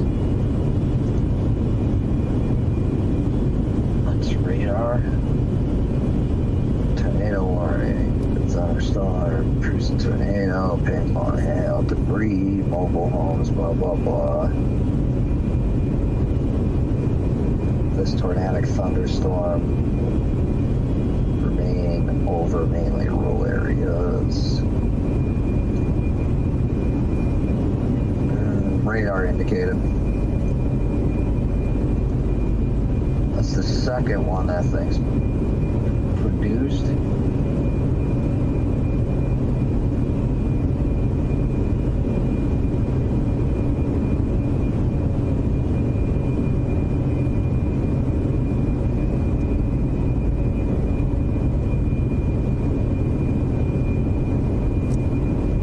Can you read me the text on the warning I'm in right now? Yes, I can. Or the summarized version of it? The high points. Hit the high points. Would you like it in my National Weather Service tone or No, just normal? no, normal would be great. Okay. The National Weather Service in Glasgow has issued a severe thunderstorm warning. Severe thunderstorm located 9 miles southwest of Lambert or 30 miles west of Sydney, moving at 20 mile per hour east, 70 mile per hour wind gusts, ping pong size hail, ping pong ball, and that's a filled ping pong ball, but it's not like ping pong balls raining from the sky. So they could damage. People, animals, outdoors could be injured. You can expect some damage to roof siding, windows, and vehicles, and to expect considerable tree damage. Move to, yeah, that's about the highlights. Nothing quite interesting yet, but take another look and update everything. You can see it's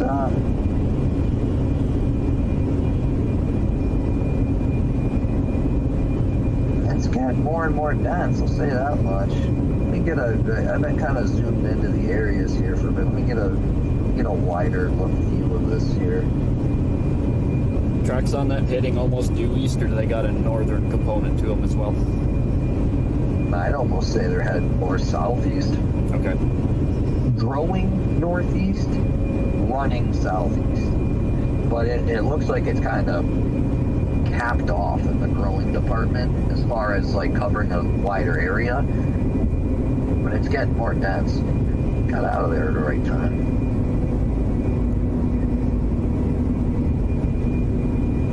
I'm interested to see what this line does when it is just starting to touch the fringe of all the good stuff. So I'm excited to see what we're in for here shortly.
Watching this little blob just west of Williston for a while, and it's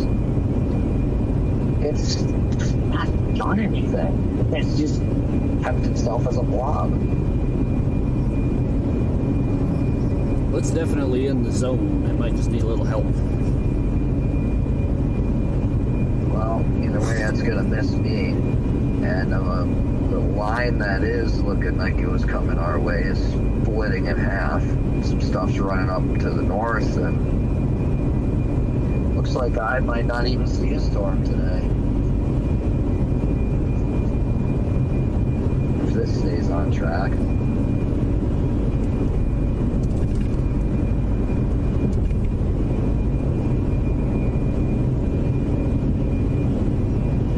But you might certainly get some good footage here for us, because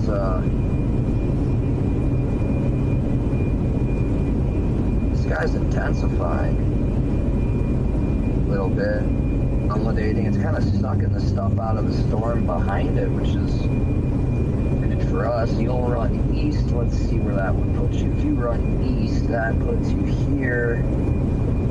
It's a good spot to be until you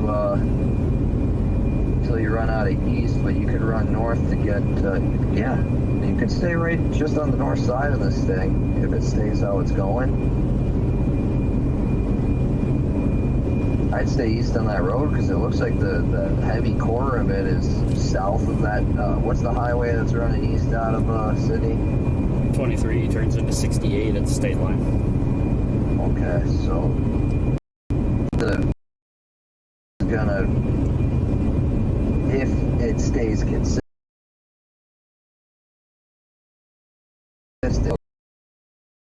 keep running just south of that highway, so that might be a good call.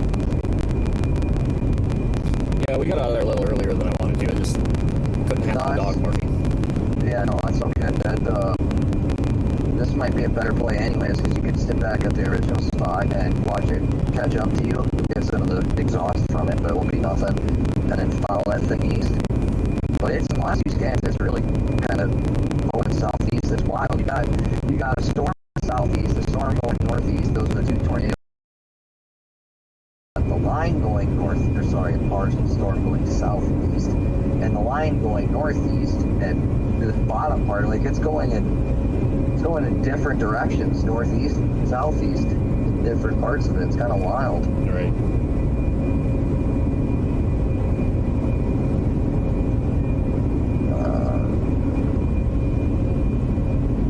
Guy and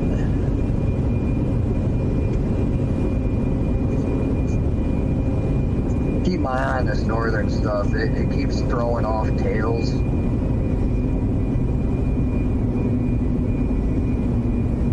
But I don't think I'm going to see a storm. If the one that you're chasing down was following the trend of all these other storms, I'd see a storm today. Do you want me to stop here, or do you want me to continue east? Give me a second to see another scan or two here. I'd stop there for a minute, look southeast for a bit, Okay. get a little view of it. Just because you got time. I mean, you're ahead of it. Right. And it's still, I mean, the 15 dB on it is just starting to touch where you were, and it's actually started taking a southeastern, like it's moving to the same eastern run, but the core of it's shifting to a southeast movement, if that makes sense. Yep.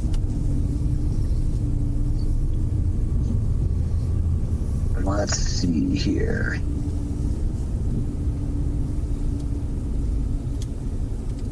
Okay. Stuff in the north is starting to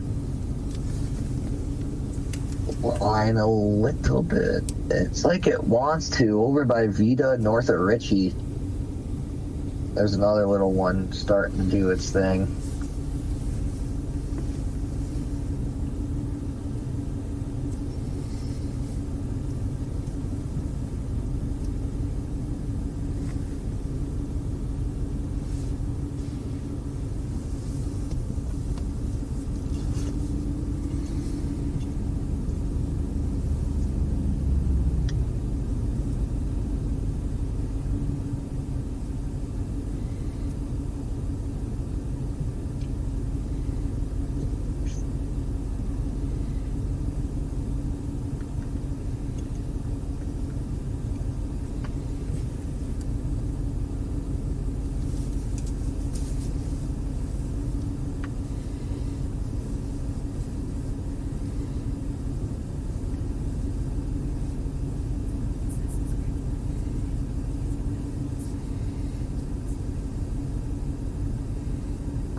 See, I was gonna say something bold, like I might not even see rain.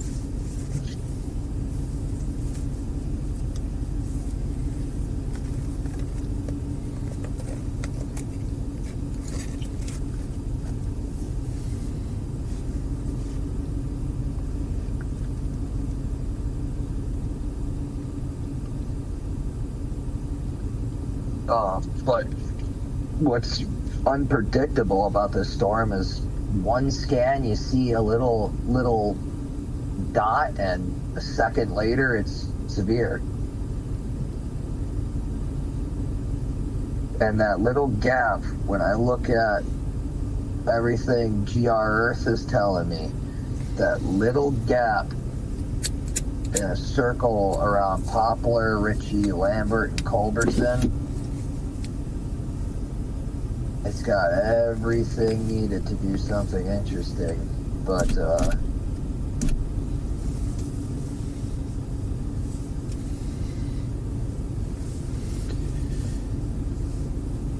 it ain't doing anything interesting. Well, we'd be looking pretty close to directly at Lambert in You're the shot you have right now. Okay, let me look here. You're here, you're looking that way, so Lambert, east of Ritchie. So if you look a little further, like in the left, furthest left edge of what you're capturing is the worst part of that system. But now it's most northern part of the core, if you will, the part that actually is of some interest. It's south of the highway you're looking at by, let me get you something more accurate, 3 miles, 3.5 miles.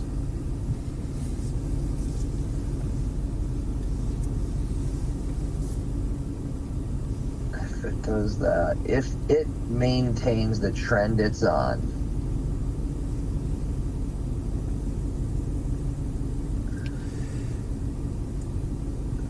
it'll run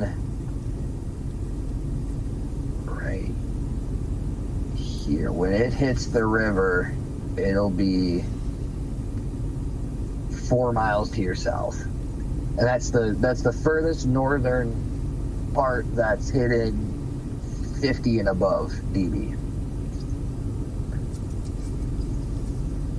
The rest of it that's coming to you that you're probably about to get hit with a little bit is heading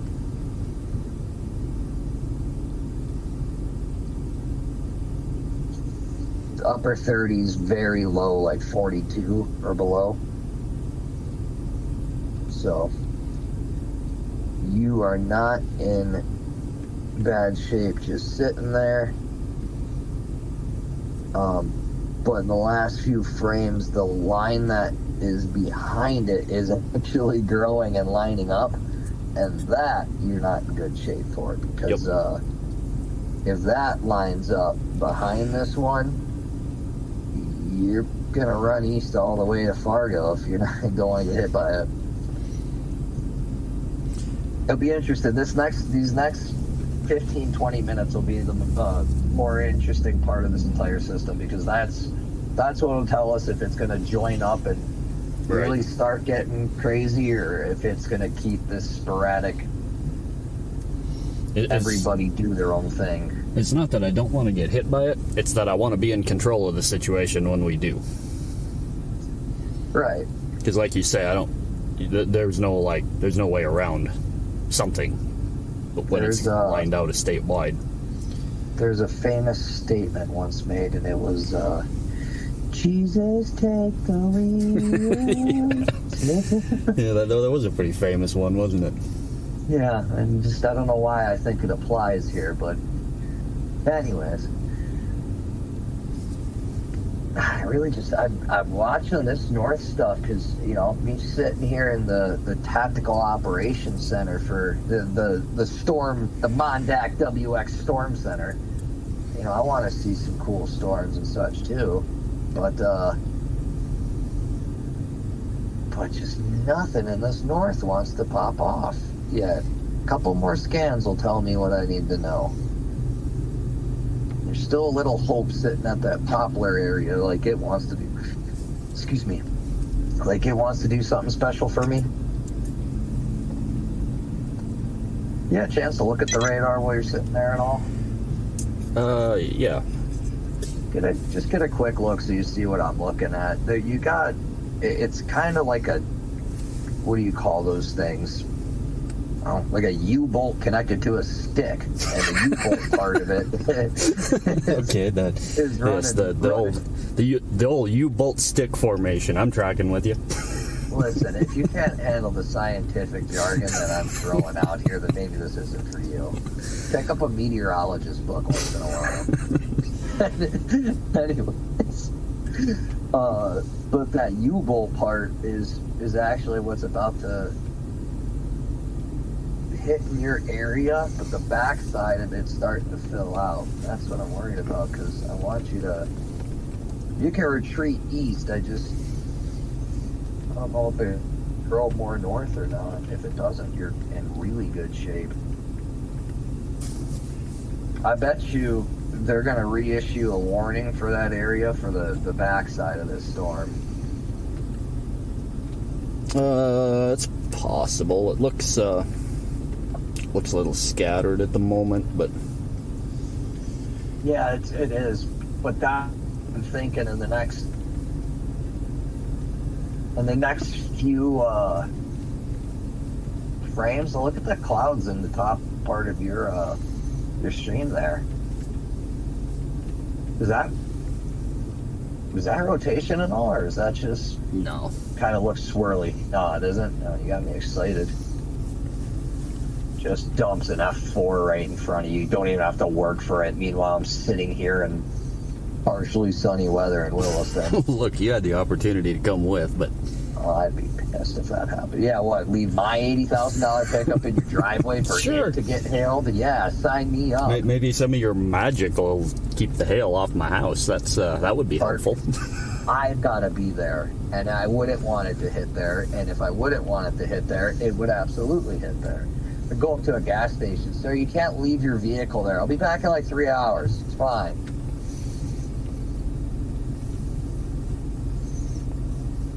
God, another tornado warning in that the northern Medora one. Let me read that one. That's probably radar indicated, right? Let me watch this video and see if there's anything. Nah, they're not seeing. You talking? These guys are south of Watford right City. Yeah, well, there's one southwest of Watford, and then there's one straight south that's just north of Medora. The one just north of Medora dropped a tornado warning, but it is radar indicated, and I'm looking at some videos that are in that general area, and there's nothing there. It might just be a little. I'll put on the velocity quick and see what we're looking at. They reissued it. Man, it's a little swirly, a little speckly too, but not, there's just a lot of churning going on there. I don't see anything worth watching. I mean, I bet you they might see a little rotation somewhere, but that's about it. But that stuff that's coming to you is looking pretty good. Let's see, that center of that storm to your south, right here. Where is Sydney? Yeah, boy. I broke it. There we go. So that's 21. That puts a lateral to right here. So the meat of it is on track to be about 10 miles to your south. So as of now, in which we have plenty of time, so you can sit there and watch this part coming in, because you could potentially see something neat there. It stays on track, retreat back east. That's our plan so far. More accurately than Lambert, you're probably to the left of center of the screen. You're probably kind of looking into the hot spot in that one. But there's a lot of gray out here, so there's not a lot of structure. It's not really photogenic, so to speak, but that's probably about the area you're seeing. Yeah, that would line up.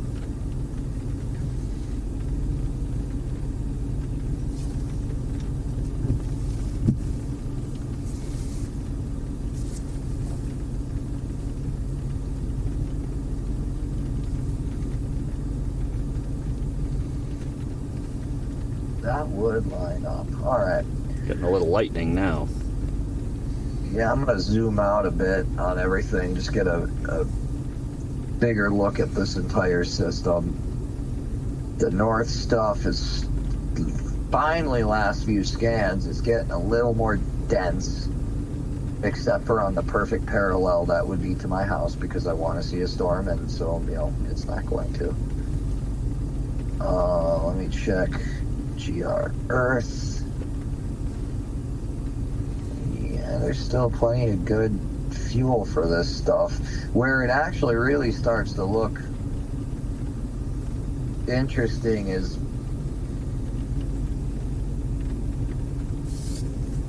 about how far you think Sydney is from the state line if you did a straight east shot. 10 miles? 5 miles? Oh, why am I guessing here? Let me just measure it. I don't think it's 10. 7 maybe? No. It is. You taking 7. I got 7. Do I got 10 now? Do I got 15? I got 15. It is Sydney's right here. State line. Straight east is actually only about 5.5 miles if you drew straight east over the river. So in that line, draw a 5-mile line completely parallel to the Montana North Dakota state border on the west side, and that's where a lot of the I think we'll see these things grow even more. I mean, it makes sense when you see how these things are popping up too, so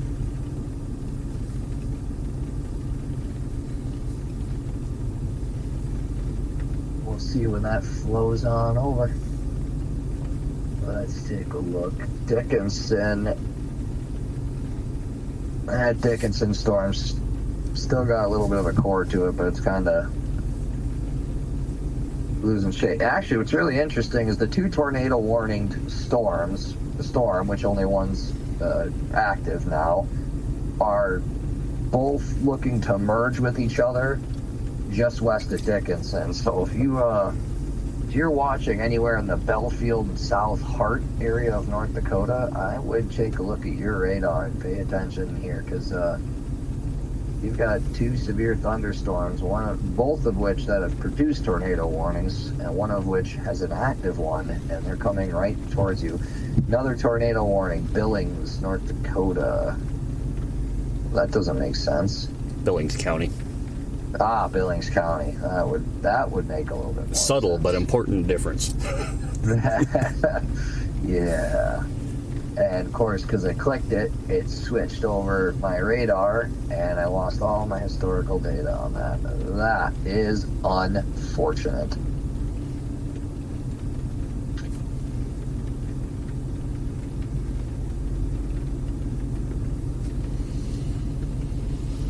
Oh, 5:30 Mountain Time. We still got a lot of time toward dark. See, this is where I like those things to be. None of this 70 mile an hour in the dark stuff.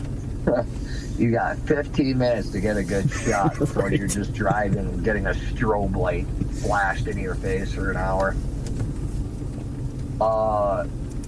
I think some of our visiting storm chasers are realizing that the state of North Dakota has a fair amount of road construction at this time of the year. That is a thing.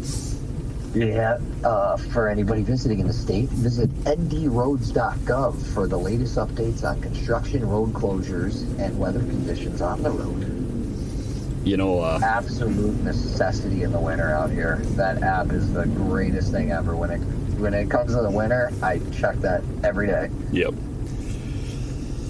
That last, well, it wasn't the last bad one we had here, but the last bad one I had very, very locally to home was in 2021, and much like this setup, it was the only thing going on in the country at the time, so it brought all of the Midwest people up, and they didn't count on the type of roads we have up here, and they went out and they got themselves stuck, like really stuck, like to the point where it took them several days, some of them, to get back out of there again. And that was actually a part of the spotter training from the National Weather Service this year, was the story about how all those guys got themselves in trouble out there and spent a week trying to get back out to civilization. Yeah, you can't play around up here in the winter times like that. Well, that was in the summertime. I was about to say, Hey. even in the summertime with the storms and such, you gotta have at least some general knowledge. Our roads are... Yeah. You could be driving on a paved road that turns to gravel road, and next thing you know, you're driving through a farmer's field that's marked as a road. Yeah, they all jumped off and went down the gravel roads, and you know, they're not that fun when they get wet sometimes, especially if you don't have the vehicle to manage that situation. So a lot of them ended up stuck. Which is why I don't much care where everybody else thinks the right place to go is, because I don't really trust that that's a reality. All I know is when I was in the early days here, I got a picture of it somewhere, I went down to an area known as the Trenton Bottoms, which is conveniently placed near Trenton, North Dakota. And my brother was in town, and my significant other, and I think there was another individual with us. But we went to the Trenton Bottoms, and it's just like a muddy, clammy, clay-like road. And when it gets wet, it gets real sticky, and the harder points turns into like a slip and slide. And I drove my truck through, there's a water runway to the left and a water runway to the right. It's like a little land bridge, if you will, into the main road that runs down the bottoms. And the left side is a 6.5-foot trench, and the right side is the same thing. And as soon as I turned on that, everybody in vehicles like, I wouldn't drive on this doesn't look good, and I had to act confident with it. But the second I got there was no backing up, because backing up, you would have just slid off to the side and into the ditch. So I committed, I had to go straight. Started going straight, kept going, all of a sudden my vehicle started sliding left. So I just hit the brakes, and I was still sliding left, and still sliding left. And I was like, oh no. Crossed the ditch and started sliding down. The vehicle got up on 2 tires and kind of teetered. I remember somebody in the vehicle was like going to get out. I'm like, oh, no, stay. So ended up driving deeper into the ditch. It took my significant other's uncle had a Bronco that axles could make it so the tires completely to the side. It did a lot of rock crawling and stuff. We had that, 2,500 accident and a 250 and a bunch of different tow ropes to get me out of that a day or so later. We got it out, no damage either. I was extremely lucky because I thought I was rolling that thing. Yeah, you can get yourself in trouble pretty easy if you're not careful. I could get myself in trouble even if I am careful. Oh, what do we got here? Tornado watch for western North Dakota until 9 p.m. Mountain Time. Well, here in North Dakota, we run Central Time, so why they went off of your time, so disrespectful. You know, I'm not going to comment on that beyond, maybe it's more proper.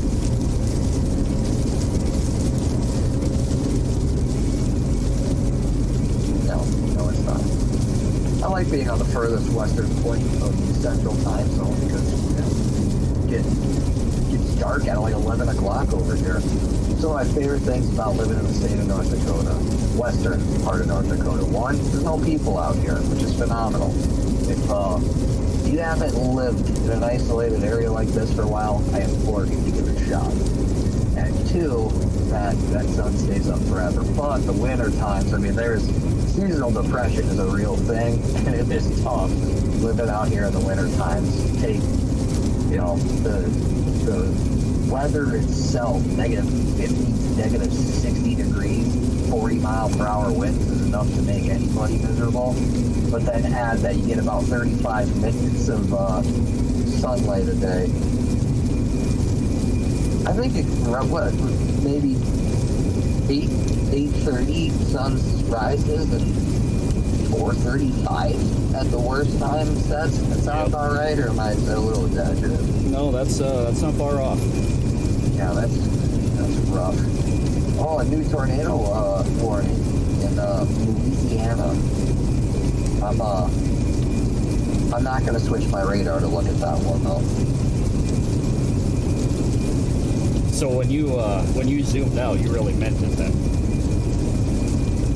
No, I just had my active warning. So let's populate that. But now, I mean, I got to go early. Let's take a look. Oh, that's a cool storm there.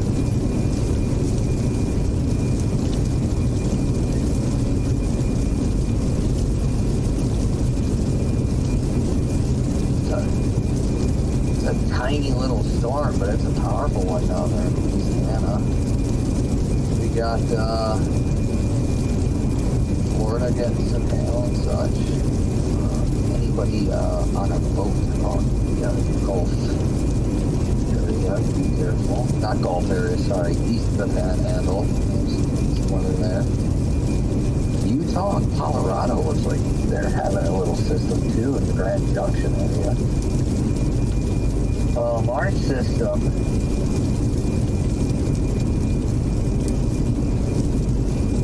you know, now that I've zoomed out to the bigger look at all this, I think we're just getting started. It looks like it's going to get a little bit more. This storm's going down. It's kind of a bow line from east of Sheridan, and it kind of bows up to one dive and all the way.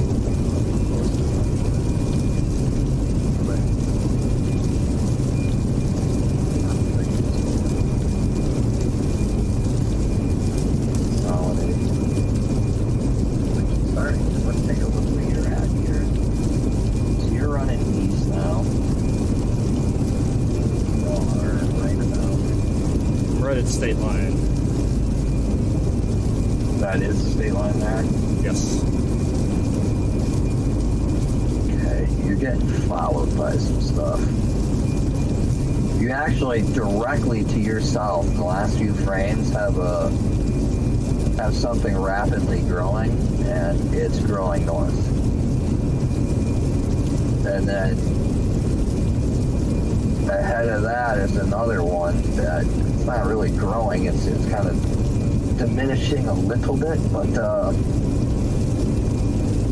yeah, we got to get you east, because that one's really growing. And our U-bolt reference is now turning into more of an arc all the way up to like the Fairview area. So now it's a horseshoe U-bolt, or do we still have the stick in play? Like you're losing me here. Yeah, the stick's still in play, but it looks more like a crab claw actually. Okay. The short fatter side, which is just about to touch crane and savage, and then the longer, thin side of it, which is going up all the way to Sioux Pass, Fairview. And this new one that's growing though is right ahead of that, directly to your south. I mean, we did our best not to get you buried here, but you're kind of getting trapped in a little bit of a circle. Yeah, I know it. And here in a little while, I'm going to have to take a little pause on the east venture and head north for about 10 miles. So you're going to run up to 85? Yeah, it's about the only choice I got, because I don't think south is a trapping play. Yeah, south you're definitely going to get bulldozers over. North, you know what? Let me pull up our radars, our super top secret radars that are not publicly consumed, because we're starting to enter the dead zone for the nation's radars. Let's see.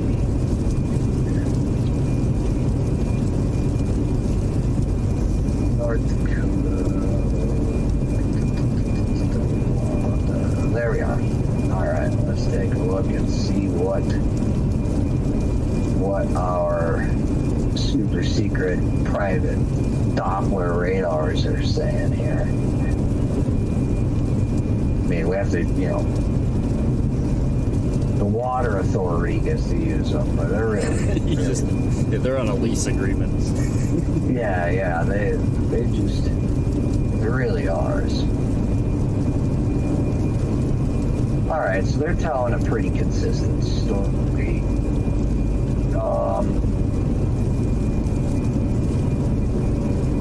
That stuff in the north, fine, off of Highway 2, starting to fill a little bit, but I don't know. I just don't know if there's I don't know if there's enough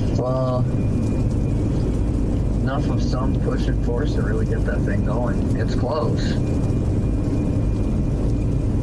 Give it 45 more minutes and then we'll know the answer if I'm going to see anything. So all the tornado warnings are expired. The real eventful storms that have every storm chaser in western North Dakota put on the same road are starting to get a little bit weaker. Let me see the rescue scans here. And most southern, less Dickinson is diminishing. The northern, the one north of Medora, more northeast now, is actually probably a decent supercell. It is thick.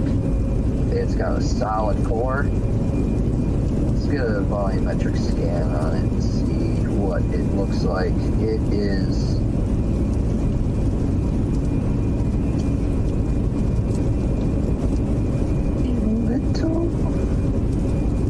over 50,000, probably it's about 55 or so, but that's including some of the low DBZ returns. If we get it to, let's bring it to the 35, where at least that's the rain. Okay, so there's some peaks there, but let's take it to the 45, little yellow radar.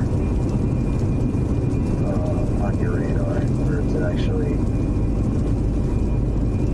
yeah, so it's about 42, 43. The volumetric scan is the like my most favorite tool.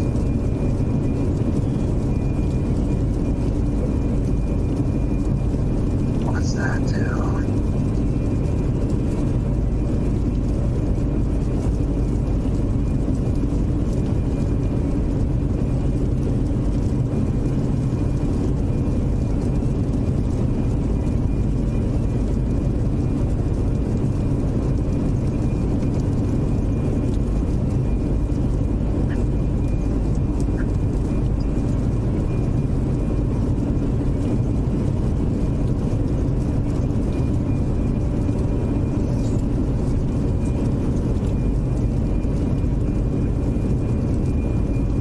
A video switch and a rear-facing camera. Yeah, that would help.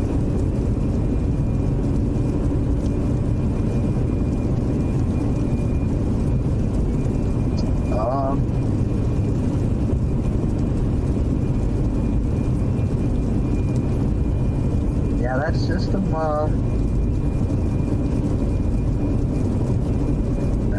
about the best thing going on right now. Which one? The one you got following in your rear view mirror. I see some lightning back there from time to time, but I certainly can't get anything close to a look at it. I also see some lightning off to my south once in a while. Yeah, I was gonna say the stuff in the south is growing in intensity, so you might have a shot to see something.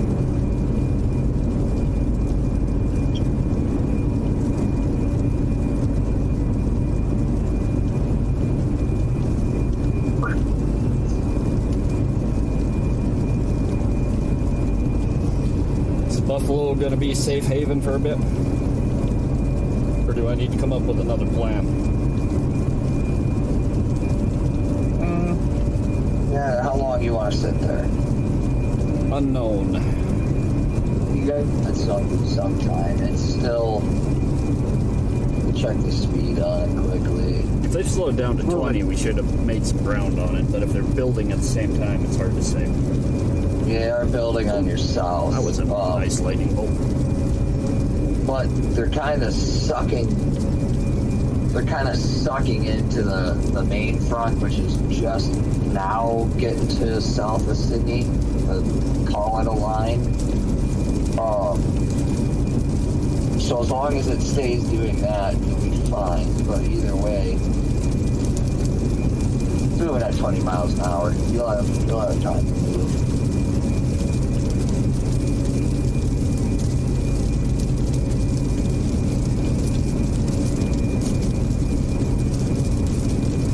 Nothing is firing in the north. Last few scans has it dying again, but it looks like it's cut off almost. Like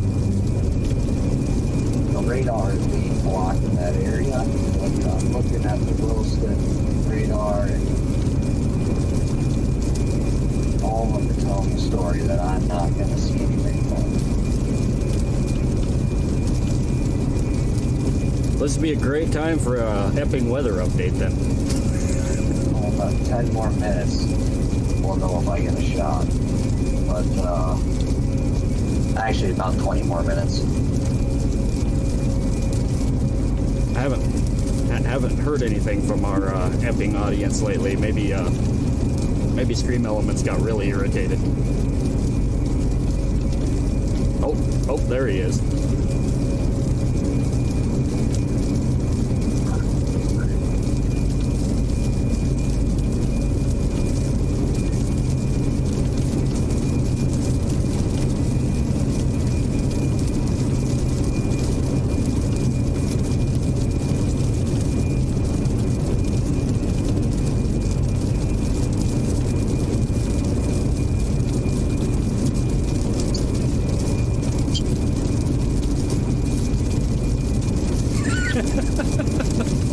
Oh, that would be good.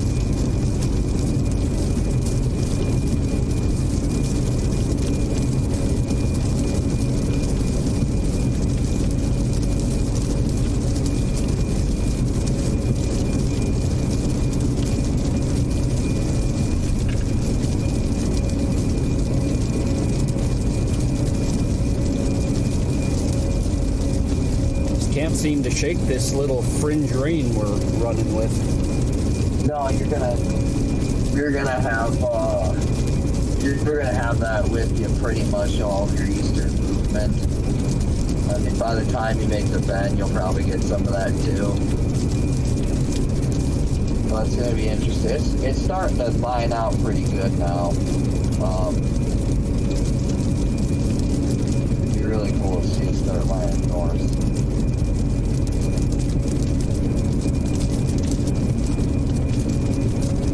While you're doing that, I'll be right back. Restroom quick. So, you're on your own for a minute, so. Sounds good.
love to help you out with that, but I'm kind of busy.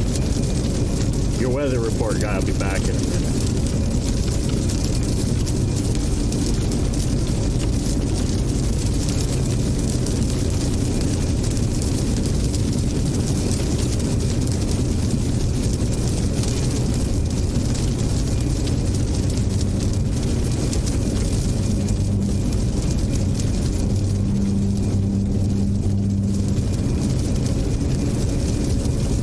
Wheel tracks in this road make it very hard to drive down when there's any amount of rain.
Not a whole lot to see here. It's just gray.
try to get a little bit better handle on what's happening.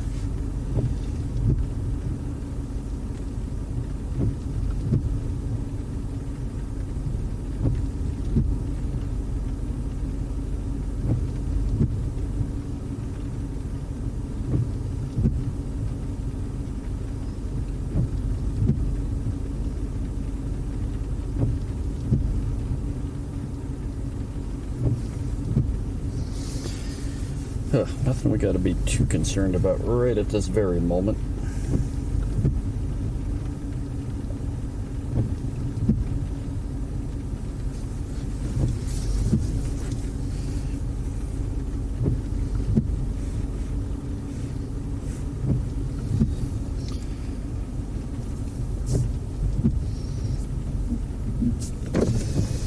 But I think we might try to get out of the gray a little bit, because that's not all that exciting to watch.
If we didn't get any operations center back on. If we didn't get any hail, that would be all right with me. That's for sure. Turns out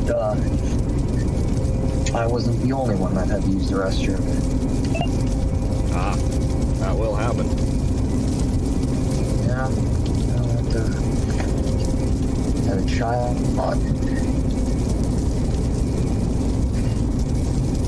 New severe in the Sydney stuff.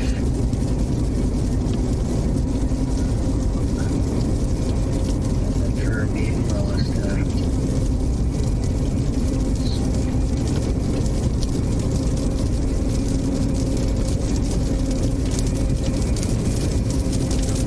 any text on that Sydney warning?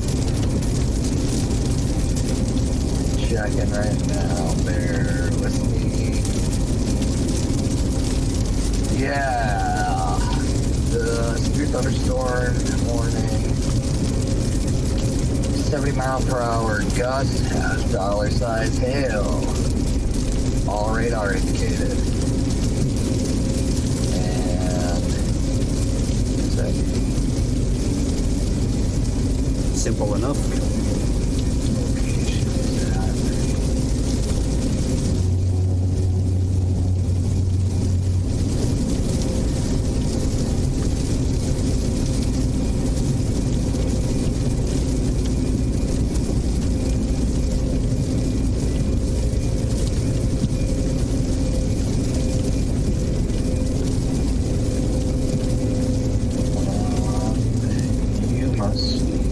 You stopped the Buffalo?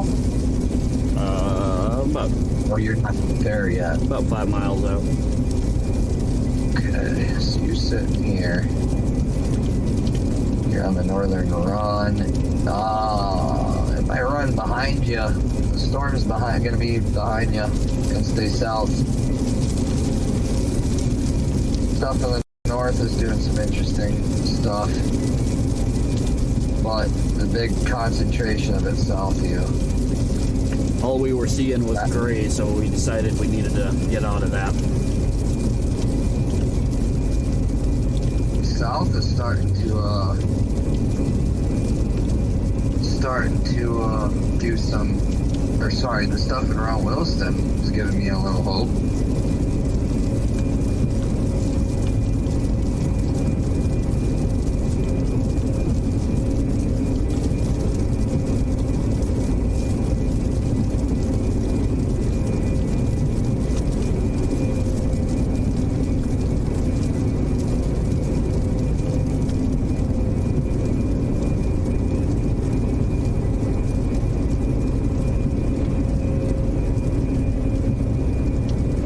That was a lightning strike. Out in the clear.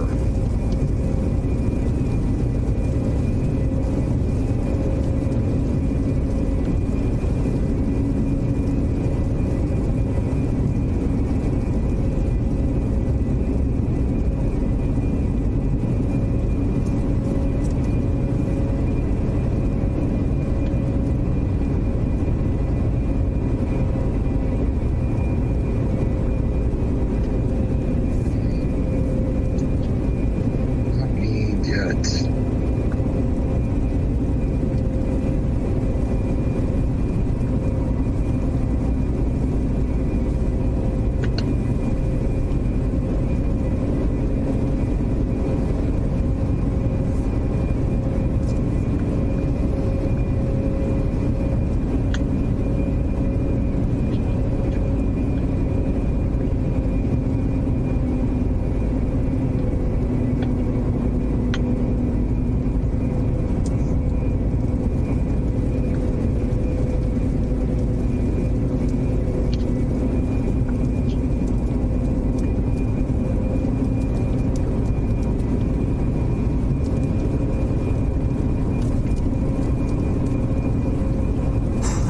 What's that backup stuff doing?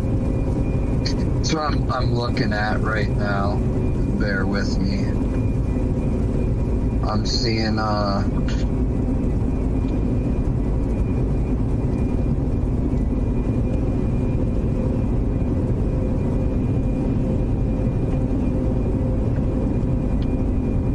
it's lining up really nice.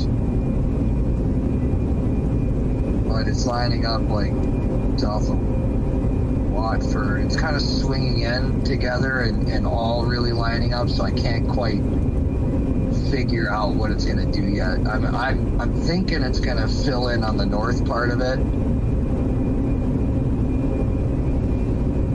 and actually come towards Williston, because it's starting to pull that off. But now that it's swinging in, it's going to head straight northeast, and that doesn't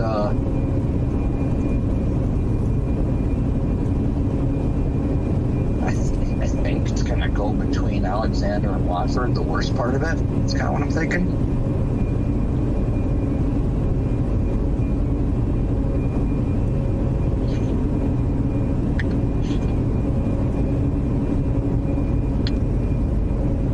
Did you say it's moving northeast?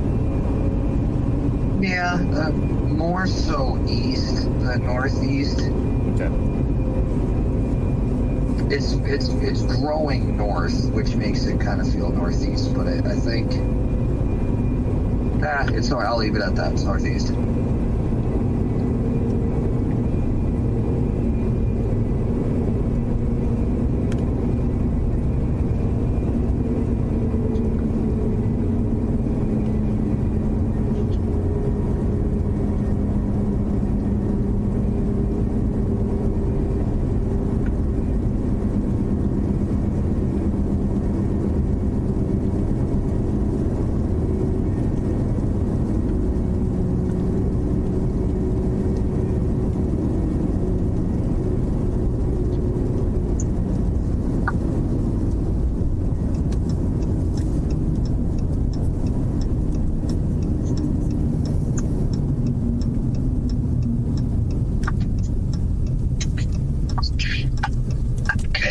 sitting at Buffalo.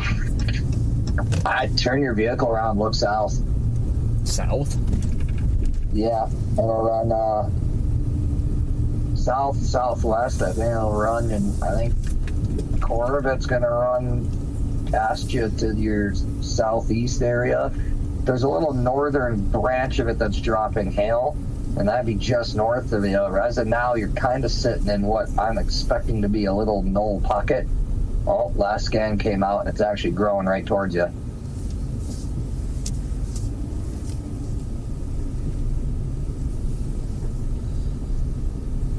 So it's either you retreat north, but then you're more than likely not going to see anything cool. We just got put on a tornado watch.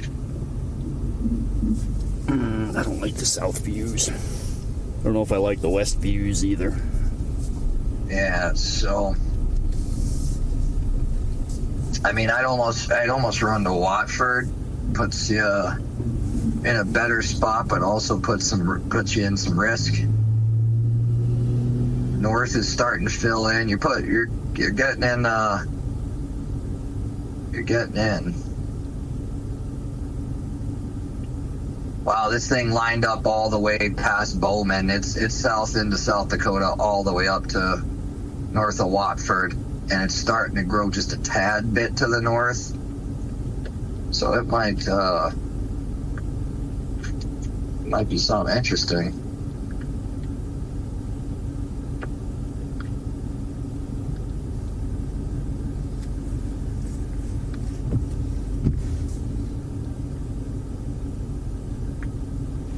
Yeah, I think the worst part of it now is the cloud cover is generally so thick that you can't see any structure. Everything just kind of is in the gray.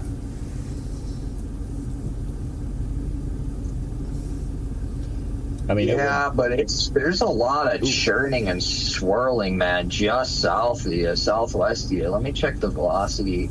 Oh yeah, let me check the speckle map. Okay, it's a little bit further south. It's on parallel with if you drove 10 miles north of Grassy Butte, directly west of that's where it's getting real sloppy.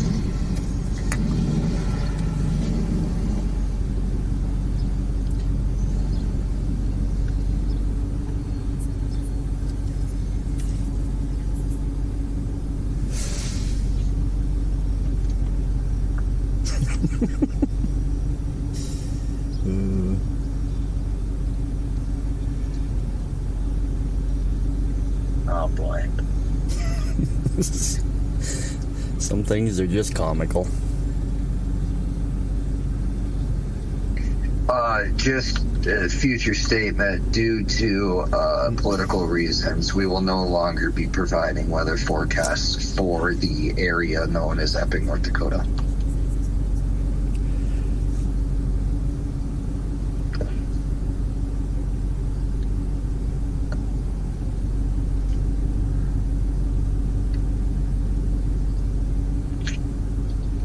Sorry for all of my other watchers, with the exception of one in the Epping, North Dakota area. But he ruined it for you all. Well, he wants to start doing it by zip code because he thinks that might be less triggering for you. No, I am now more triggered by that, actually.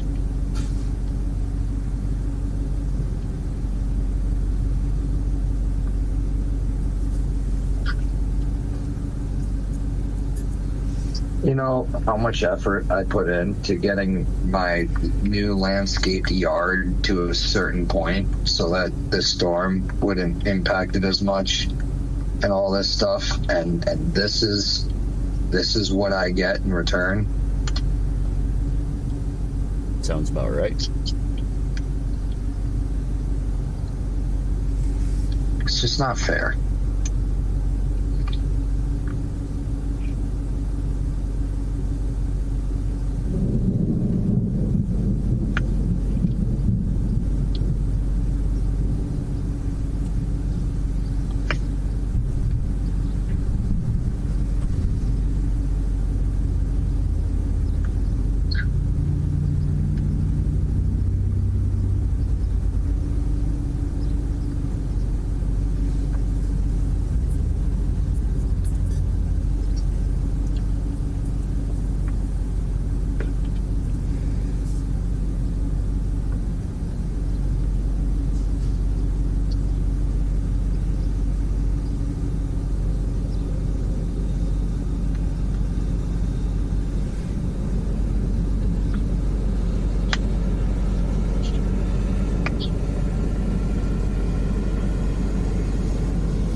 Do I never see storms?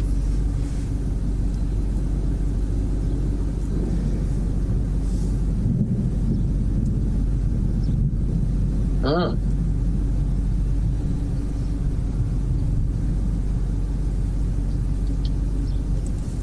Hey, Massa 4001. First of all, what happened to Massa 1 through 4000?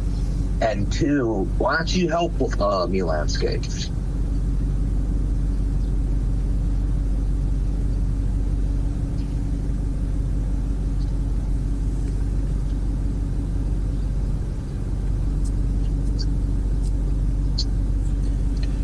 You just pick up another severe warning in McKenzie County.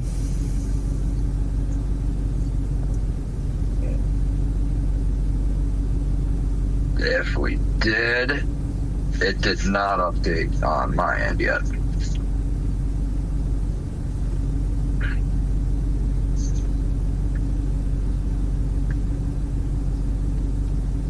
Might be a modification. I don't know. I just seen something pop in.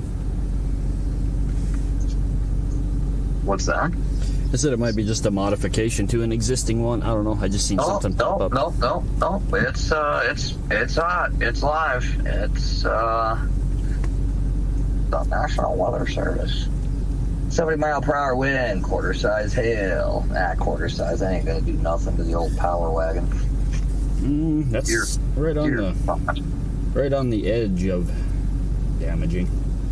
It's built Dodge tough. It'll be fine. It's not a Dodge product anymore. Those days are over. Built Ram tough.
Let's see.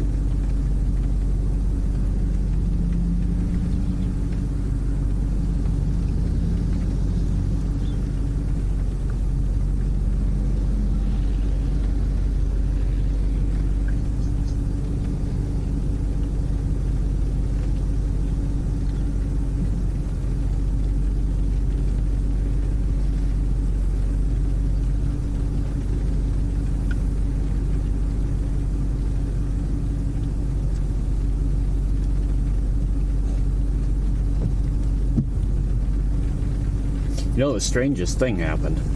I haven't heard anything from Massa 4001 since you asked for landscaping help. Yeah, all of a sudden, ghost.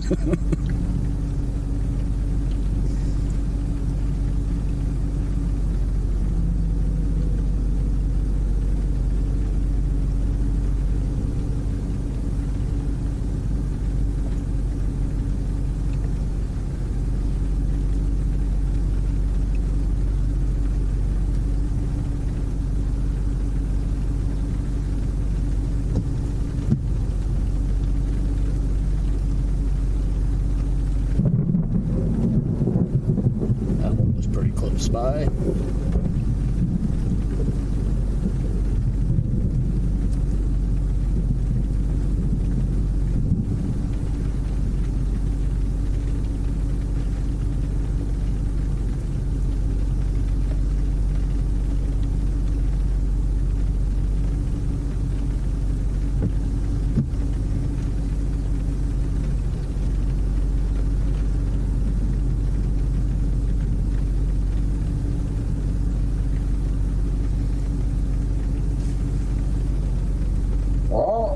What's that? I got a new severe. It's in that Bowman area. Nowhere notable. Well, I imagine it is to someone. Nowhere notable for where we are operating and or live at the current time. However, for the people in that area, it is likely very notable. A lot of commas. So I'm a big comma user. Oh, we might get rain in Williston. Why is it every time I get excited? Like, I need to just stop getting excited. Like, I even didn't want this to happen.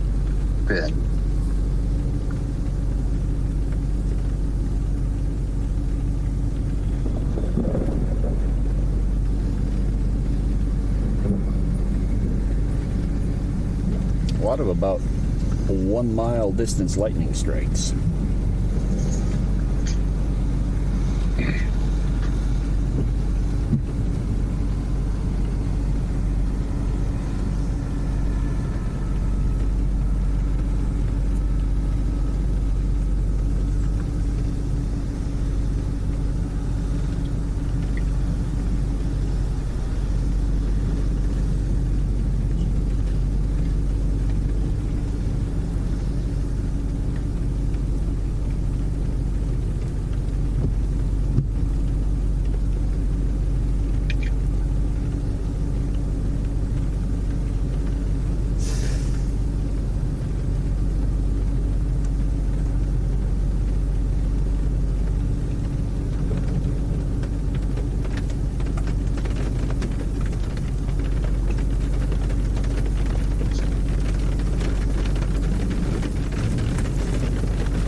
It's doing some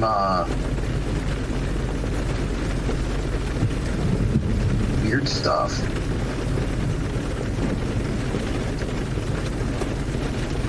It's kind of disintegrating in your area.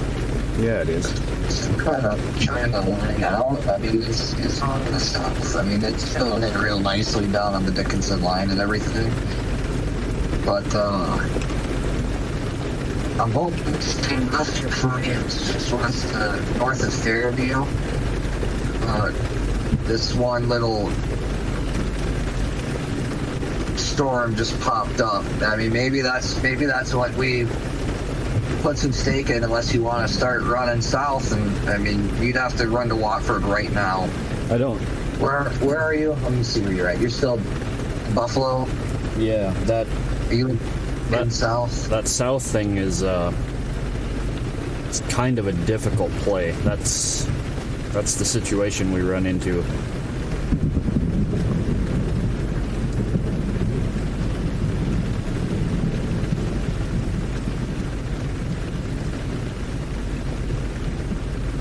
Yeah, it's either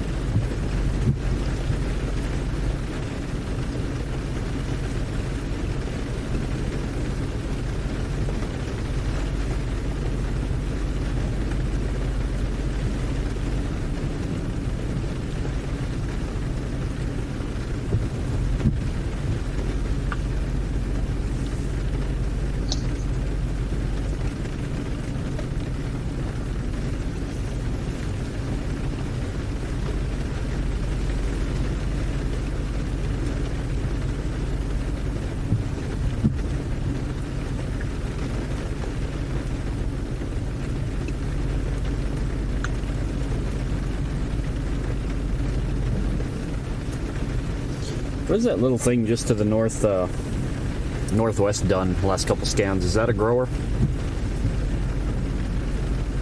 Where? Just to the northwest of me. Looks like it might be heading toward Buford. Yeah, the thing that's over by Fairview. Out in Fairview. Yeah, probably.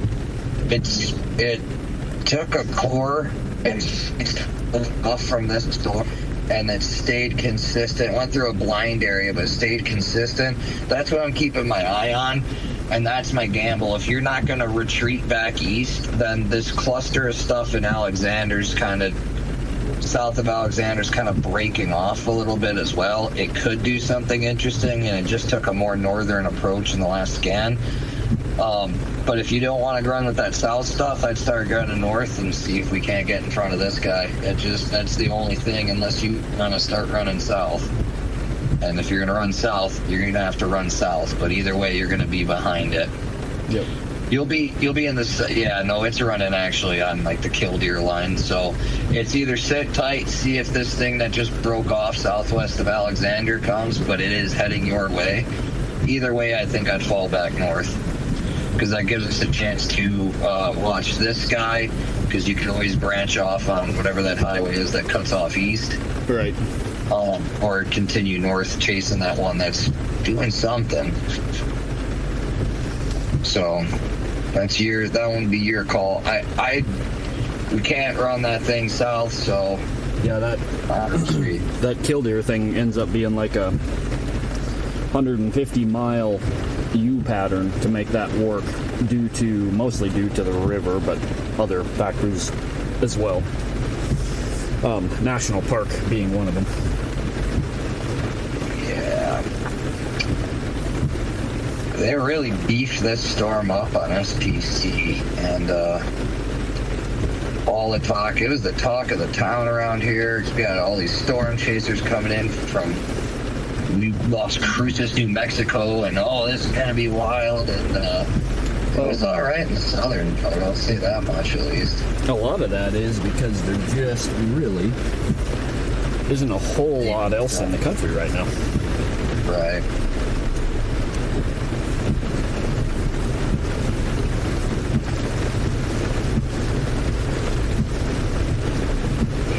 Right, that's unfortunate, but there's still some hope. That guy at last scan, it got a little bit more of a core to it. It's not really getting real beefy or anything, but it's pretty dark what you're looking at. So you got something there.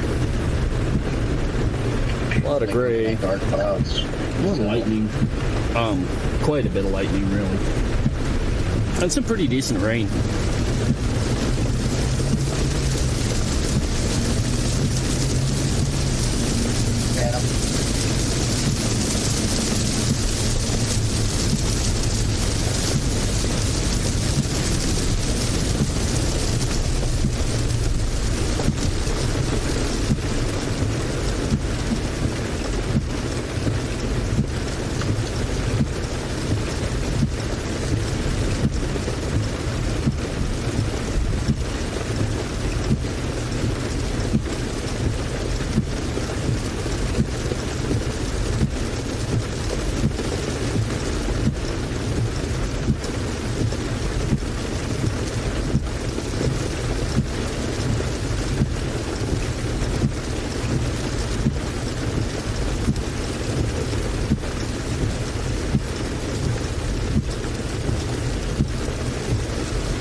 Yeah, so you running north? Yeah, a little ways.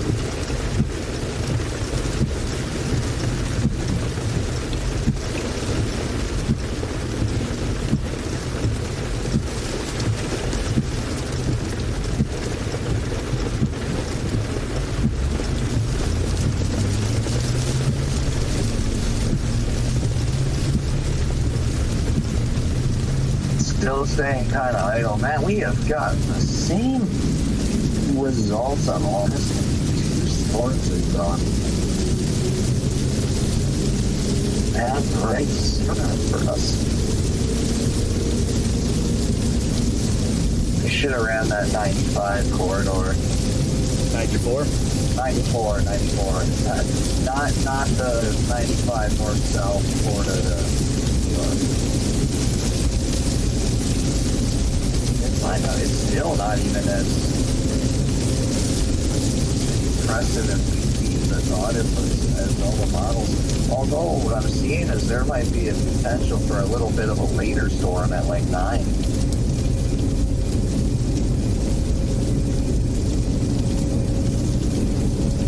Yeah, I wouldn't think that would be as potentially powerful, but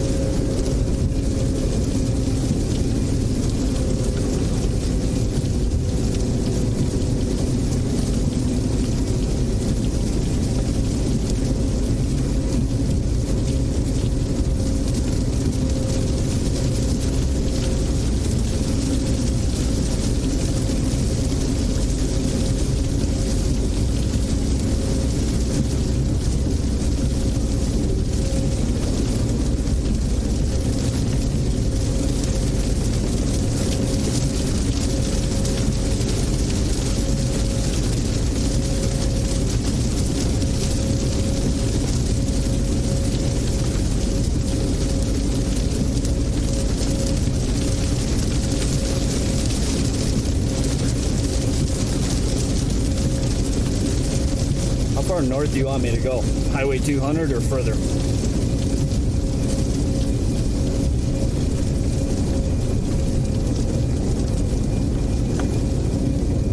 Give me, it's Highway 200 halfway.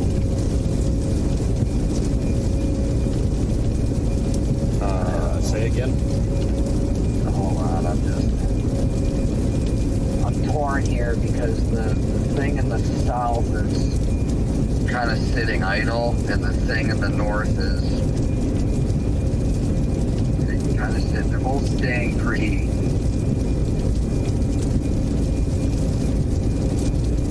Pretty neutral. They're not really getting much. They're not really getting too beefy, but.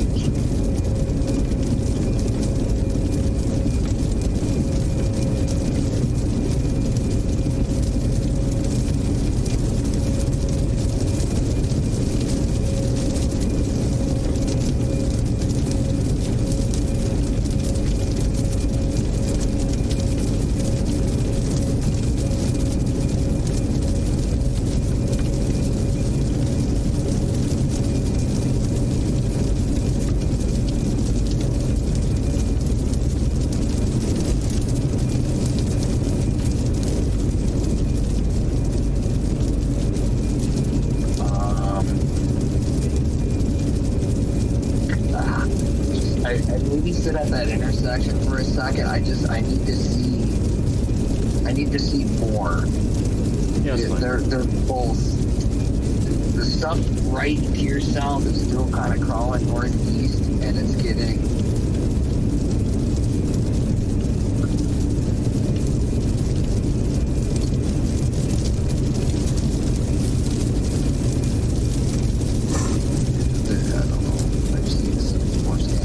That thing that's now kind of south of Bainville, it's actually tracking towards Williston.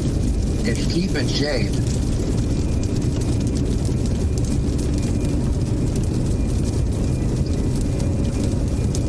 So.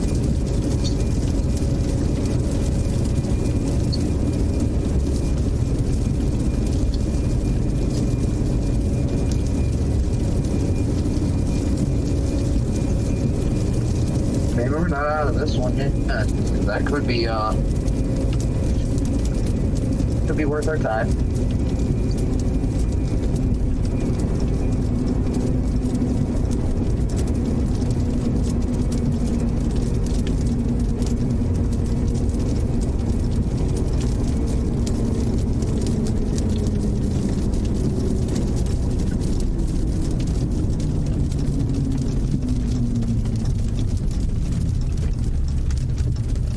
You know, I never want storms, right? And they all miss us and everything. And I was kind of trying to play the reverse karma game, you know? Oh yeah, reverse psychology and the weather. Yeah, like I don't care. I don't want it to hit. It'll ruin my yard, and it's dumb. Right. And I thought like it would hammer me, but you know, I guess on the positive side, at least all that landscaping I put effort into didn't break. Well, that's true. But we're not out of the woods yet here, because this last guy's still hanging on. I don't think it's Well, right over. here we are yet again, right square under some power lines, so. It is. We'll see where you're at. You're at that turn over. You must be by Alexander, if that's the little thing I'm seeing north of Alexander, maybe. Yes. Approximately 2 miles.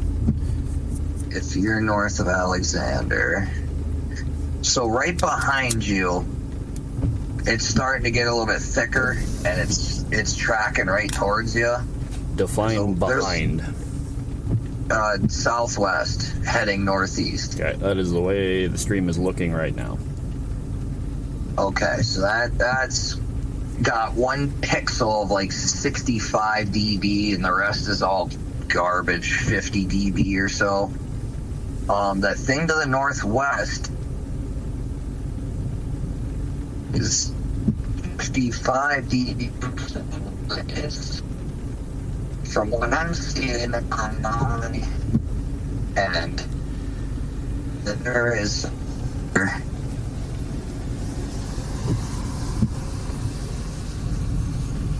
There's some good stuff for this thing to brew. What?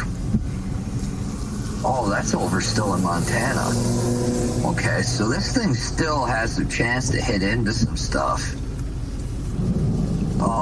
So I'll keep an eye on that one. That's actually in the last few scans it's getting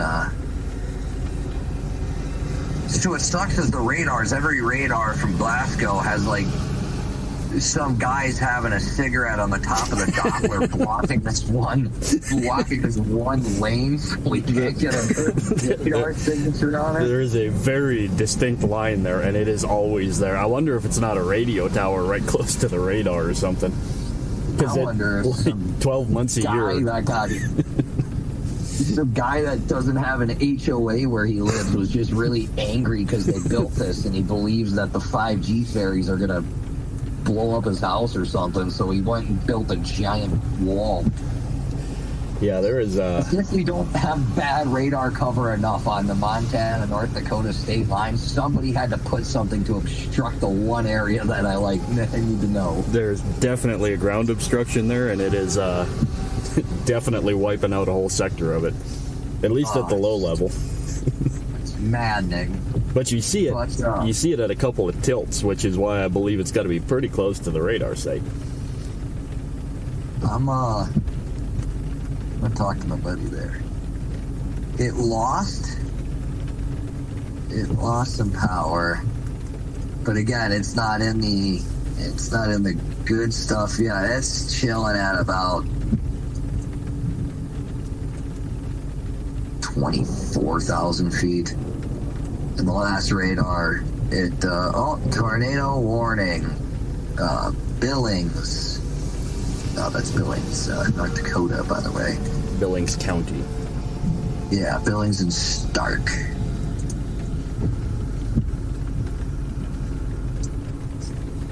Yeah, right on that 94 corridor. It's actually overall falling apart. Oh, duh. Hold on a second. I gotta change one of these. Gonna switch radars now, finally? Yeah, I wasn't paying attention. That's yeah. That's a very dangerous thing about making the assumption that they're dying off, because, yeah, you gotta watch that. Yeah, now it's better. So that stuff due south is just rain. I mean, you're still hitting 55 dB or so, but it's not. Doesn't look like it's intensifying. The stuff over by Trenton, Buford area, last scans is dying off. I won't even see a drop of rain. I mean, that's radar scope that's saying that. Oh, it's dying off here on Glasgow, but it's starting to get out of range for Glasgow. And then GR Earth is telling me that it's holding pretty consistent. I don't want to change from Glasgow, but I guess I've got it. Let's switch to Busy. Busy Bismarck.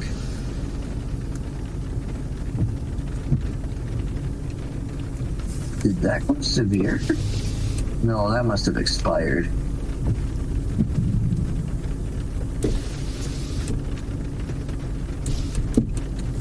Yeah, it's weak.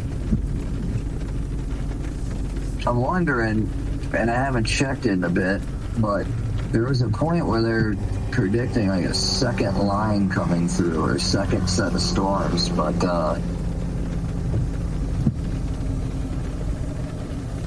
I just don't see that. I don't see that populate. I don't see enough fuel behind it.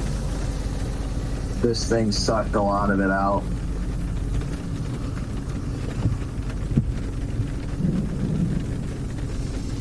Yeah, keep in mind everything you're going to see there is essentially, well, in a little bit that won't be the case, but is essentially modeled data, because they won't do another balloon launch they won't have the data in from another balloon launch for a little bit. Yeah, we're not gonna. I'm not gonna see anything tonight. I don't even know if I'll get rain. But you... I'm probably not going to see much either, except the last scans here. It's holding together. It's right now on top of the Buffalo. And there's another one kind of building up. It's almost to Watford. But it's more straight south of you now than southwest. Unfortunately, this is what happens when you get on the north side of these things, is you got all that... The exhaust. Yeah, you got all that outflow, and then it's just, you're in the gray.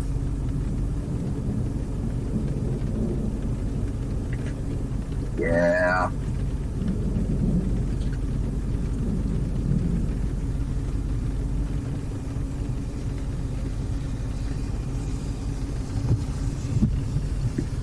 I was about to say I think it's raining here, but sprinklers.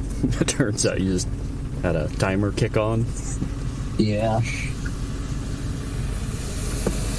It's a good thing I turned those back on, because expecting some rain, so I didn't need to, but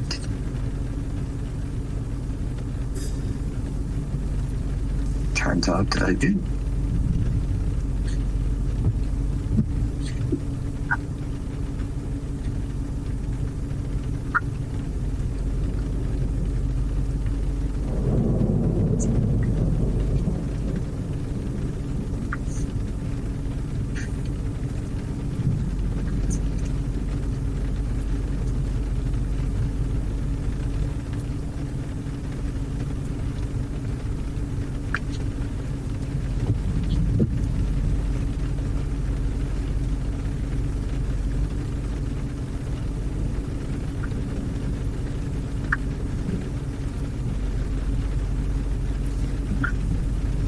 You know, one thing that I've learned about doing this over the years is that storm will never go where I am.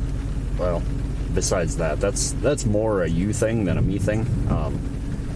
No, it's that every single safe haven parking spot off the side of the road is directly covered by power lines. Yeah. Well, at least Sunday, there's still a little hope, right? That's what it was looking like earlier today.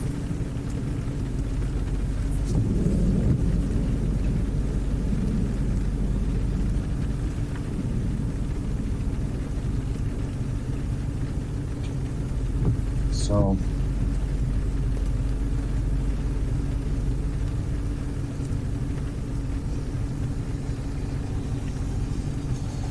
there's still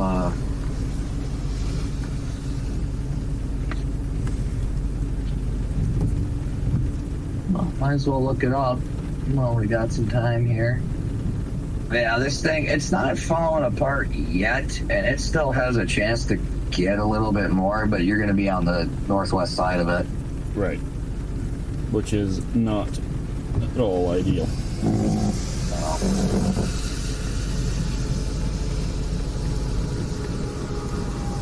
Objective 1, 2, we're in a slight risk.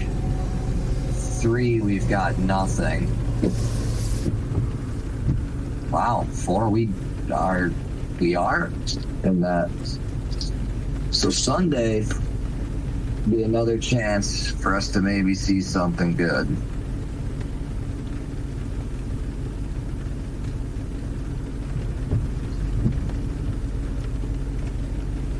Because unless this does something interesting in the next few scans, I'd say that would be about all of our chances for tonight. Again, just how it rolls. It'd just be nice for one of these to roll our way here in the near future. But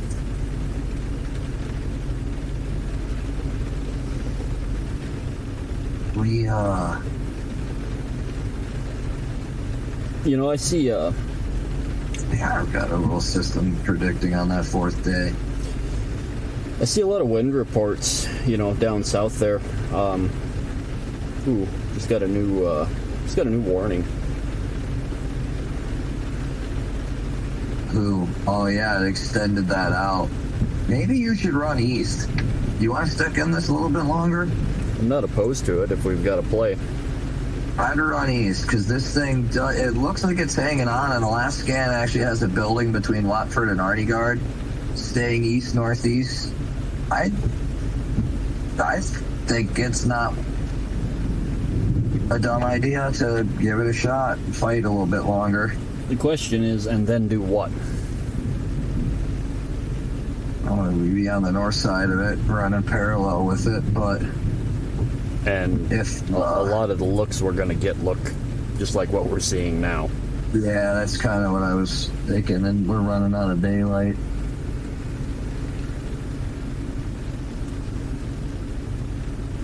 So we can give this a couple more scans. Ah, man, it's like it teases me. The one storm builds up, and it's like, hey, I'm going to do something. I'm going to hit Williston. And then we get excited for it, and then it's like, psych. You thought you were going to get a storm. Well, I mean, there is that. I don't trust those storm tracks, but there is that tiny little Buford cell there that's like got you into crosshairs. Yeah, that died.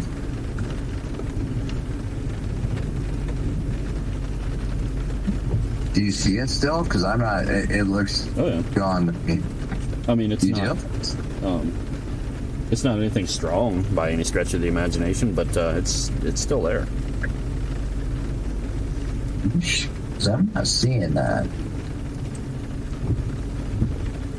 Let me pull up the Williston one and see if that's got it.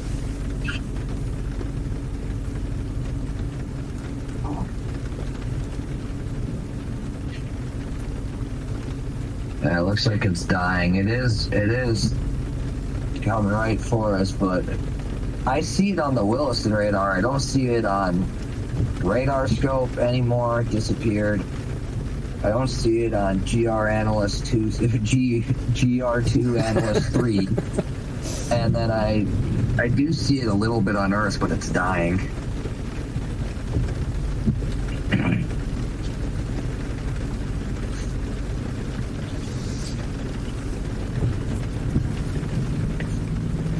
Yeah, like I say, I see a lot of wind reports to the south, like down,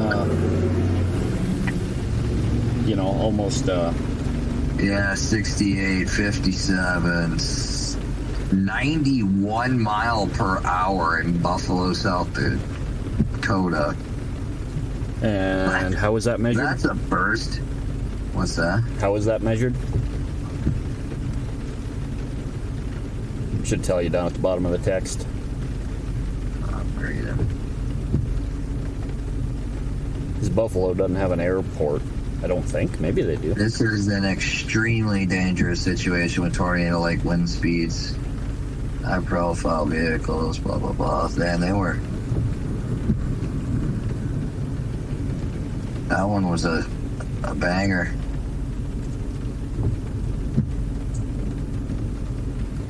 Oh, it was, yeah, it was. It was measured 91 by ASOS. I'm not seeing it where it even says that in this. Wind threat says radar indicated on mine.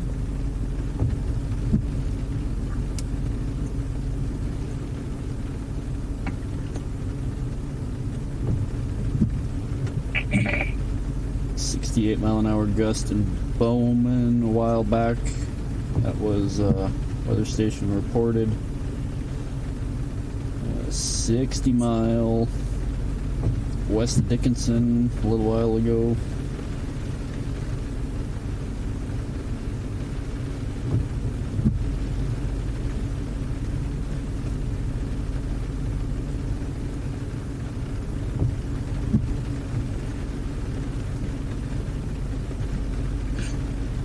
Yes, there was a gnarly little one there for a bit. Still is on that southern part. Yeah, this is it's a really good scenario, all considered, though, because it's just like that one a few weeks ago. You know, big time hail was the big threat, and it didn't really materialize for the most part, so it didn't wreck everybody's world. Cloud seeding. Yeah, but that it's the second time that beach North Dakota area is just always in the target. Like, if when in doubt, go to beach. Yeah, that's there, or there's a little corridor there south to Bowman that tends to get tends to kind of be a highway for that type of stuff. Looks like that thing's still hanging on, heading towards me, according to Williston.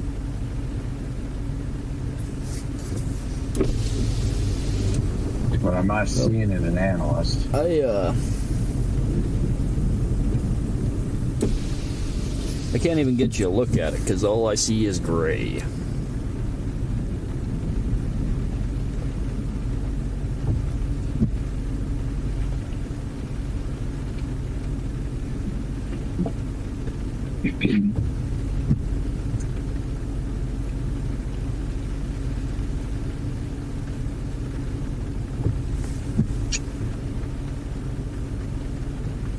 Field interview, checking some other people watching in the area still, and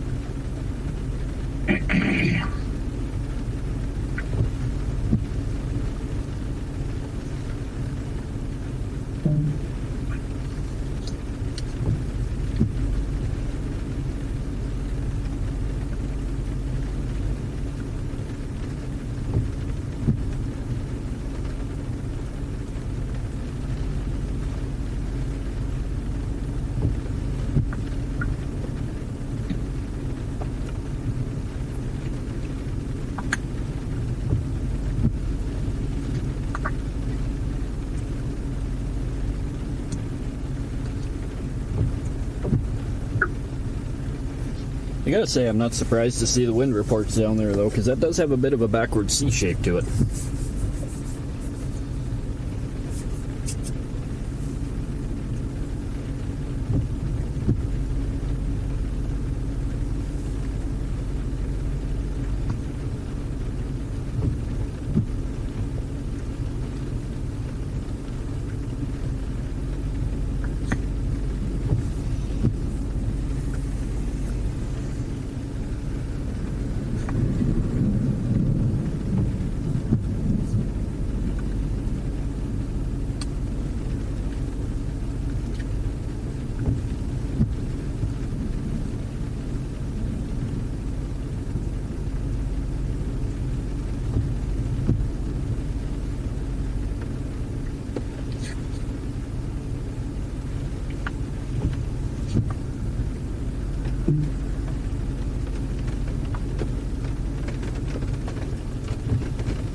That thing's just about died off on me.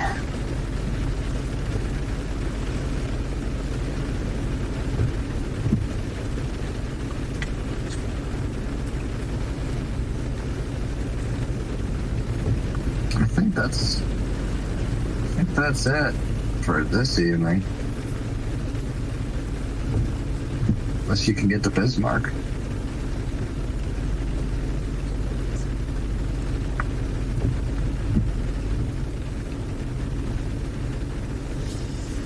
Yeah, those guys running on 94 were, they gave themselves the best setup for it, but it is a really weird setup for me. It's just a location thing.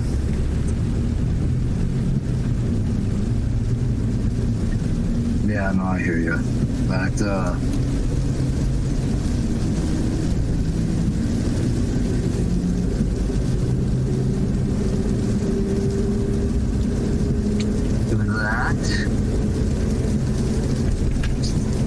I roll away. Went more south than I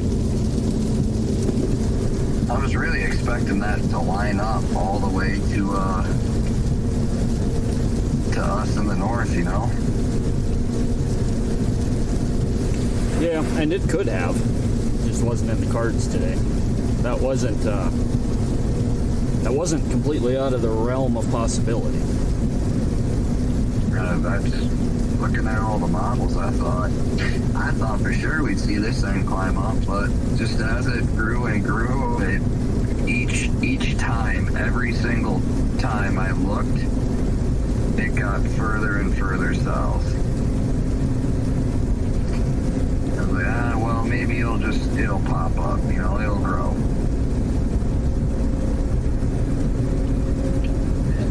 Okay, maybe it'll grow now. Okay, it's not growing.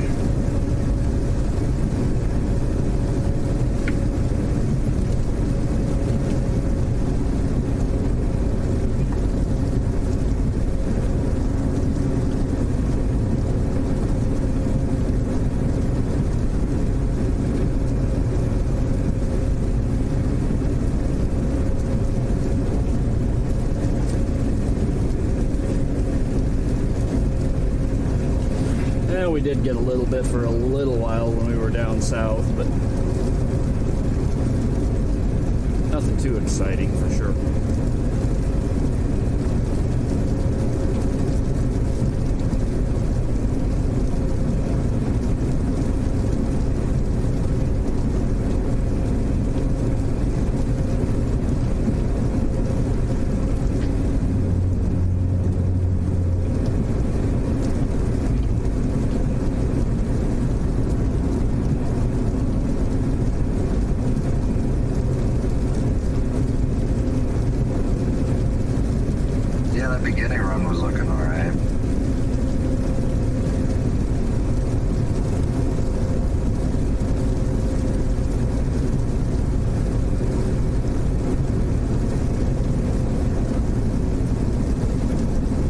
What's interesting is still severe warned where I'm at, and I'm going to be completely honest, I'm not exactly sure why.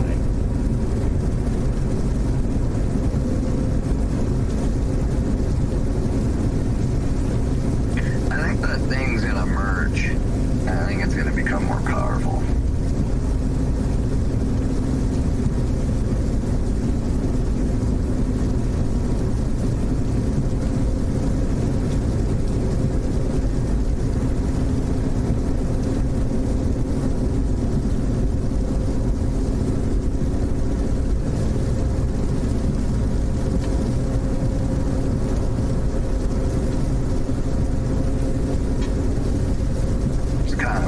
thinking.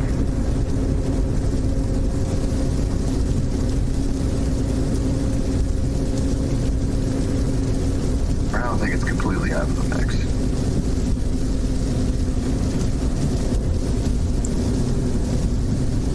But it's out of the mix to catch any visuals from it because it'll be dark, and I don't think it's going to be as violent as the other ones in the south there. But who knows? I mean, it's actually breaking off. That whole northern part's breaking off from the line, so that it's either going to deteriorate rapidly and become nothing mess, or it'll find its own path and really grow. But I think it's going to deteriorate because it's already kind of breaking apart.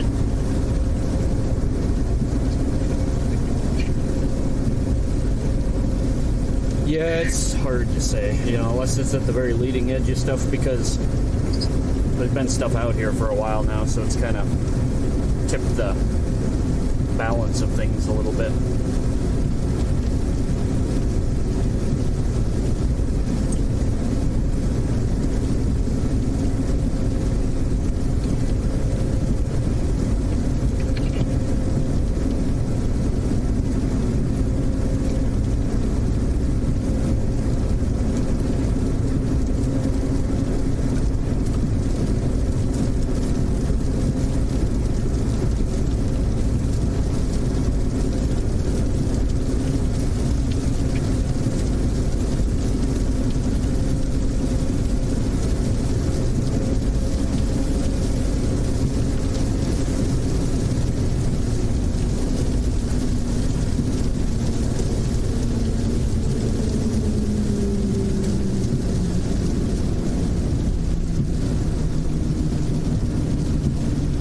Do you have a drum?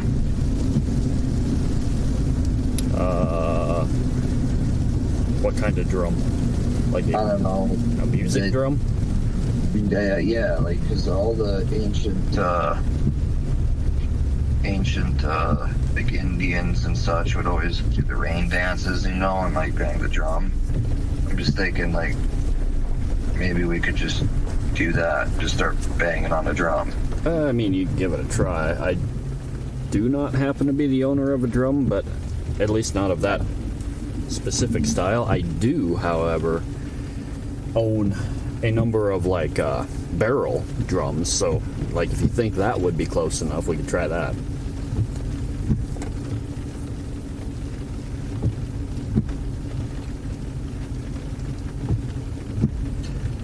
But I think I got an oil drum around here somewhere. Does that count? maybe. I mean, that's about all I'm going to be able to offer. Except mine are plastic, so, you know, maybe the material makes a difference.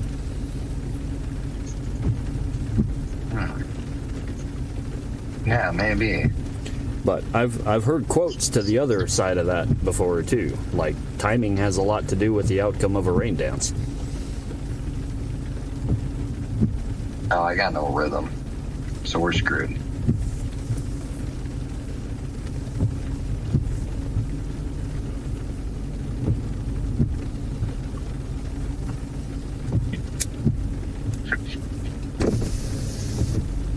Yeah, so this would be looking at about your little Buford cell there, and I just don't think there's much to it.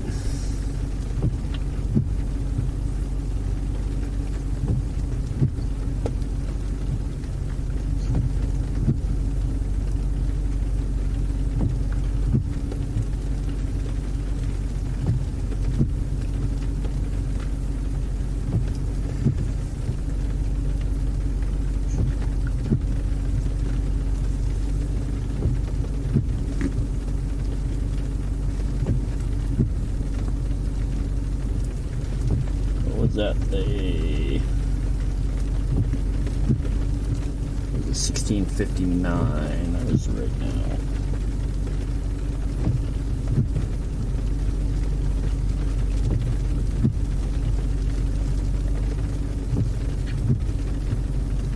Yeah, I already knew that severe watch was gone for Montana. I seen that a little bit ago. That thing near Watford's kind of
off the hunt? Yeah, not too much else in the way of excitement up here. Yeah. So, we'll keep an eye on the stuff for Sunday. Done. Dunn County is forewarned now. It's in Gladstone, North Dakota area. Which county? Done. East of Killdeer.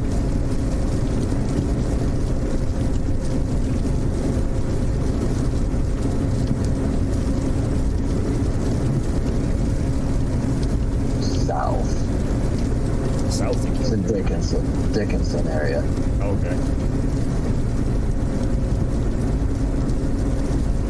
Well, with that, I'm gonna go finish up some of those projects I was telling you about for tomorrow, because it's a big day. Well, hey, the good news is it's dry up there, so you can continue landscaping for a little bit. Yeah, that's what I was just thinking about. Yeah.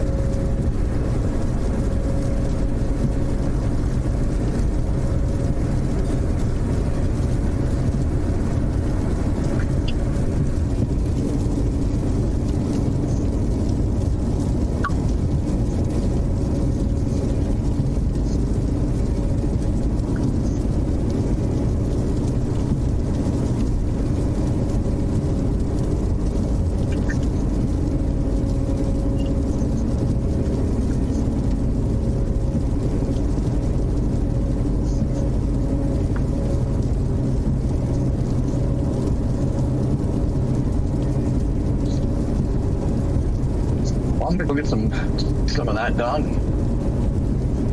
All right, sounds good.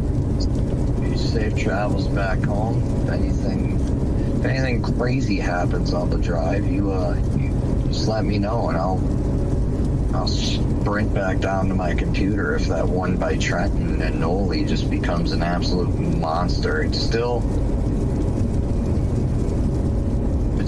a little dot, and it actually went from almost extinction to pulling back.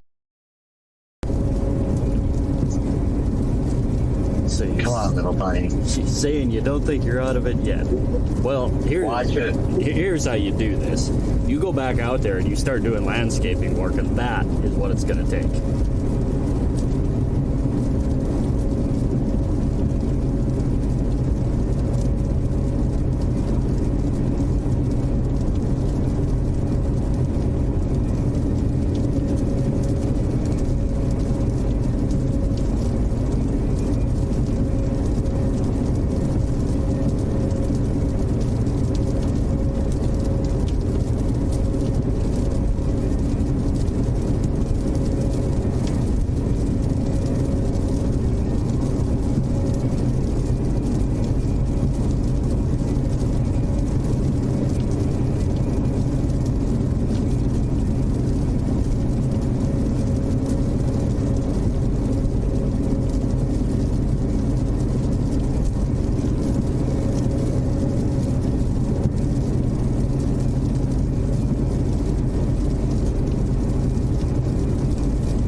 I'll touch base with you tomorrow.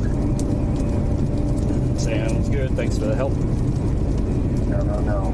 Thank you for your dedicated efforts. Well, they weren't real great efforts tonight, but you know, we do what we can. Huh. All right, man. I'll see you later. See ya.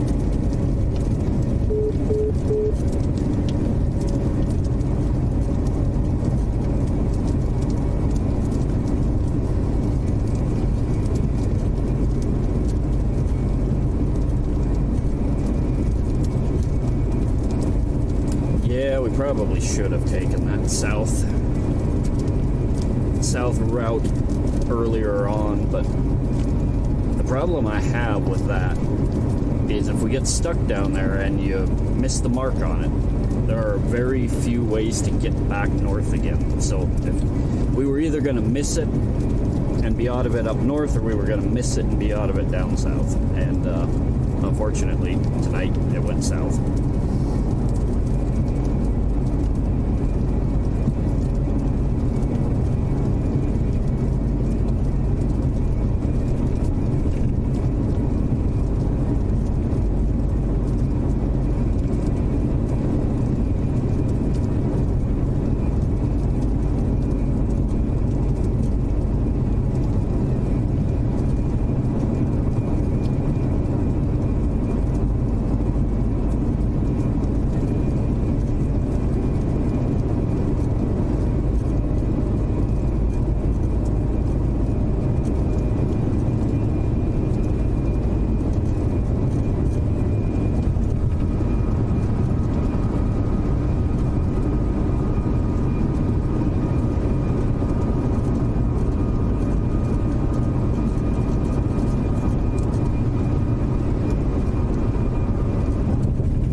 pheasant standing right in the middle of the road.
Alright, well, I don't think there's going to be much else to see from our perspective tonight, so we are going to end it here. Thank you for the, seen a couple of new follows come in there, but it's kind of hard to keep up with everything while you're driving, so. Anyway, we will probably be pretty quiet for the next day or so, and next chance of something looks like maybe Sunday. So we'll see how that develops. Until next time, we'll see you later.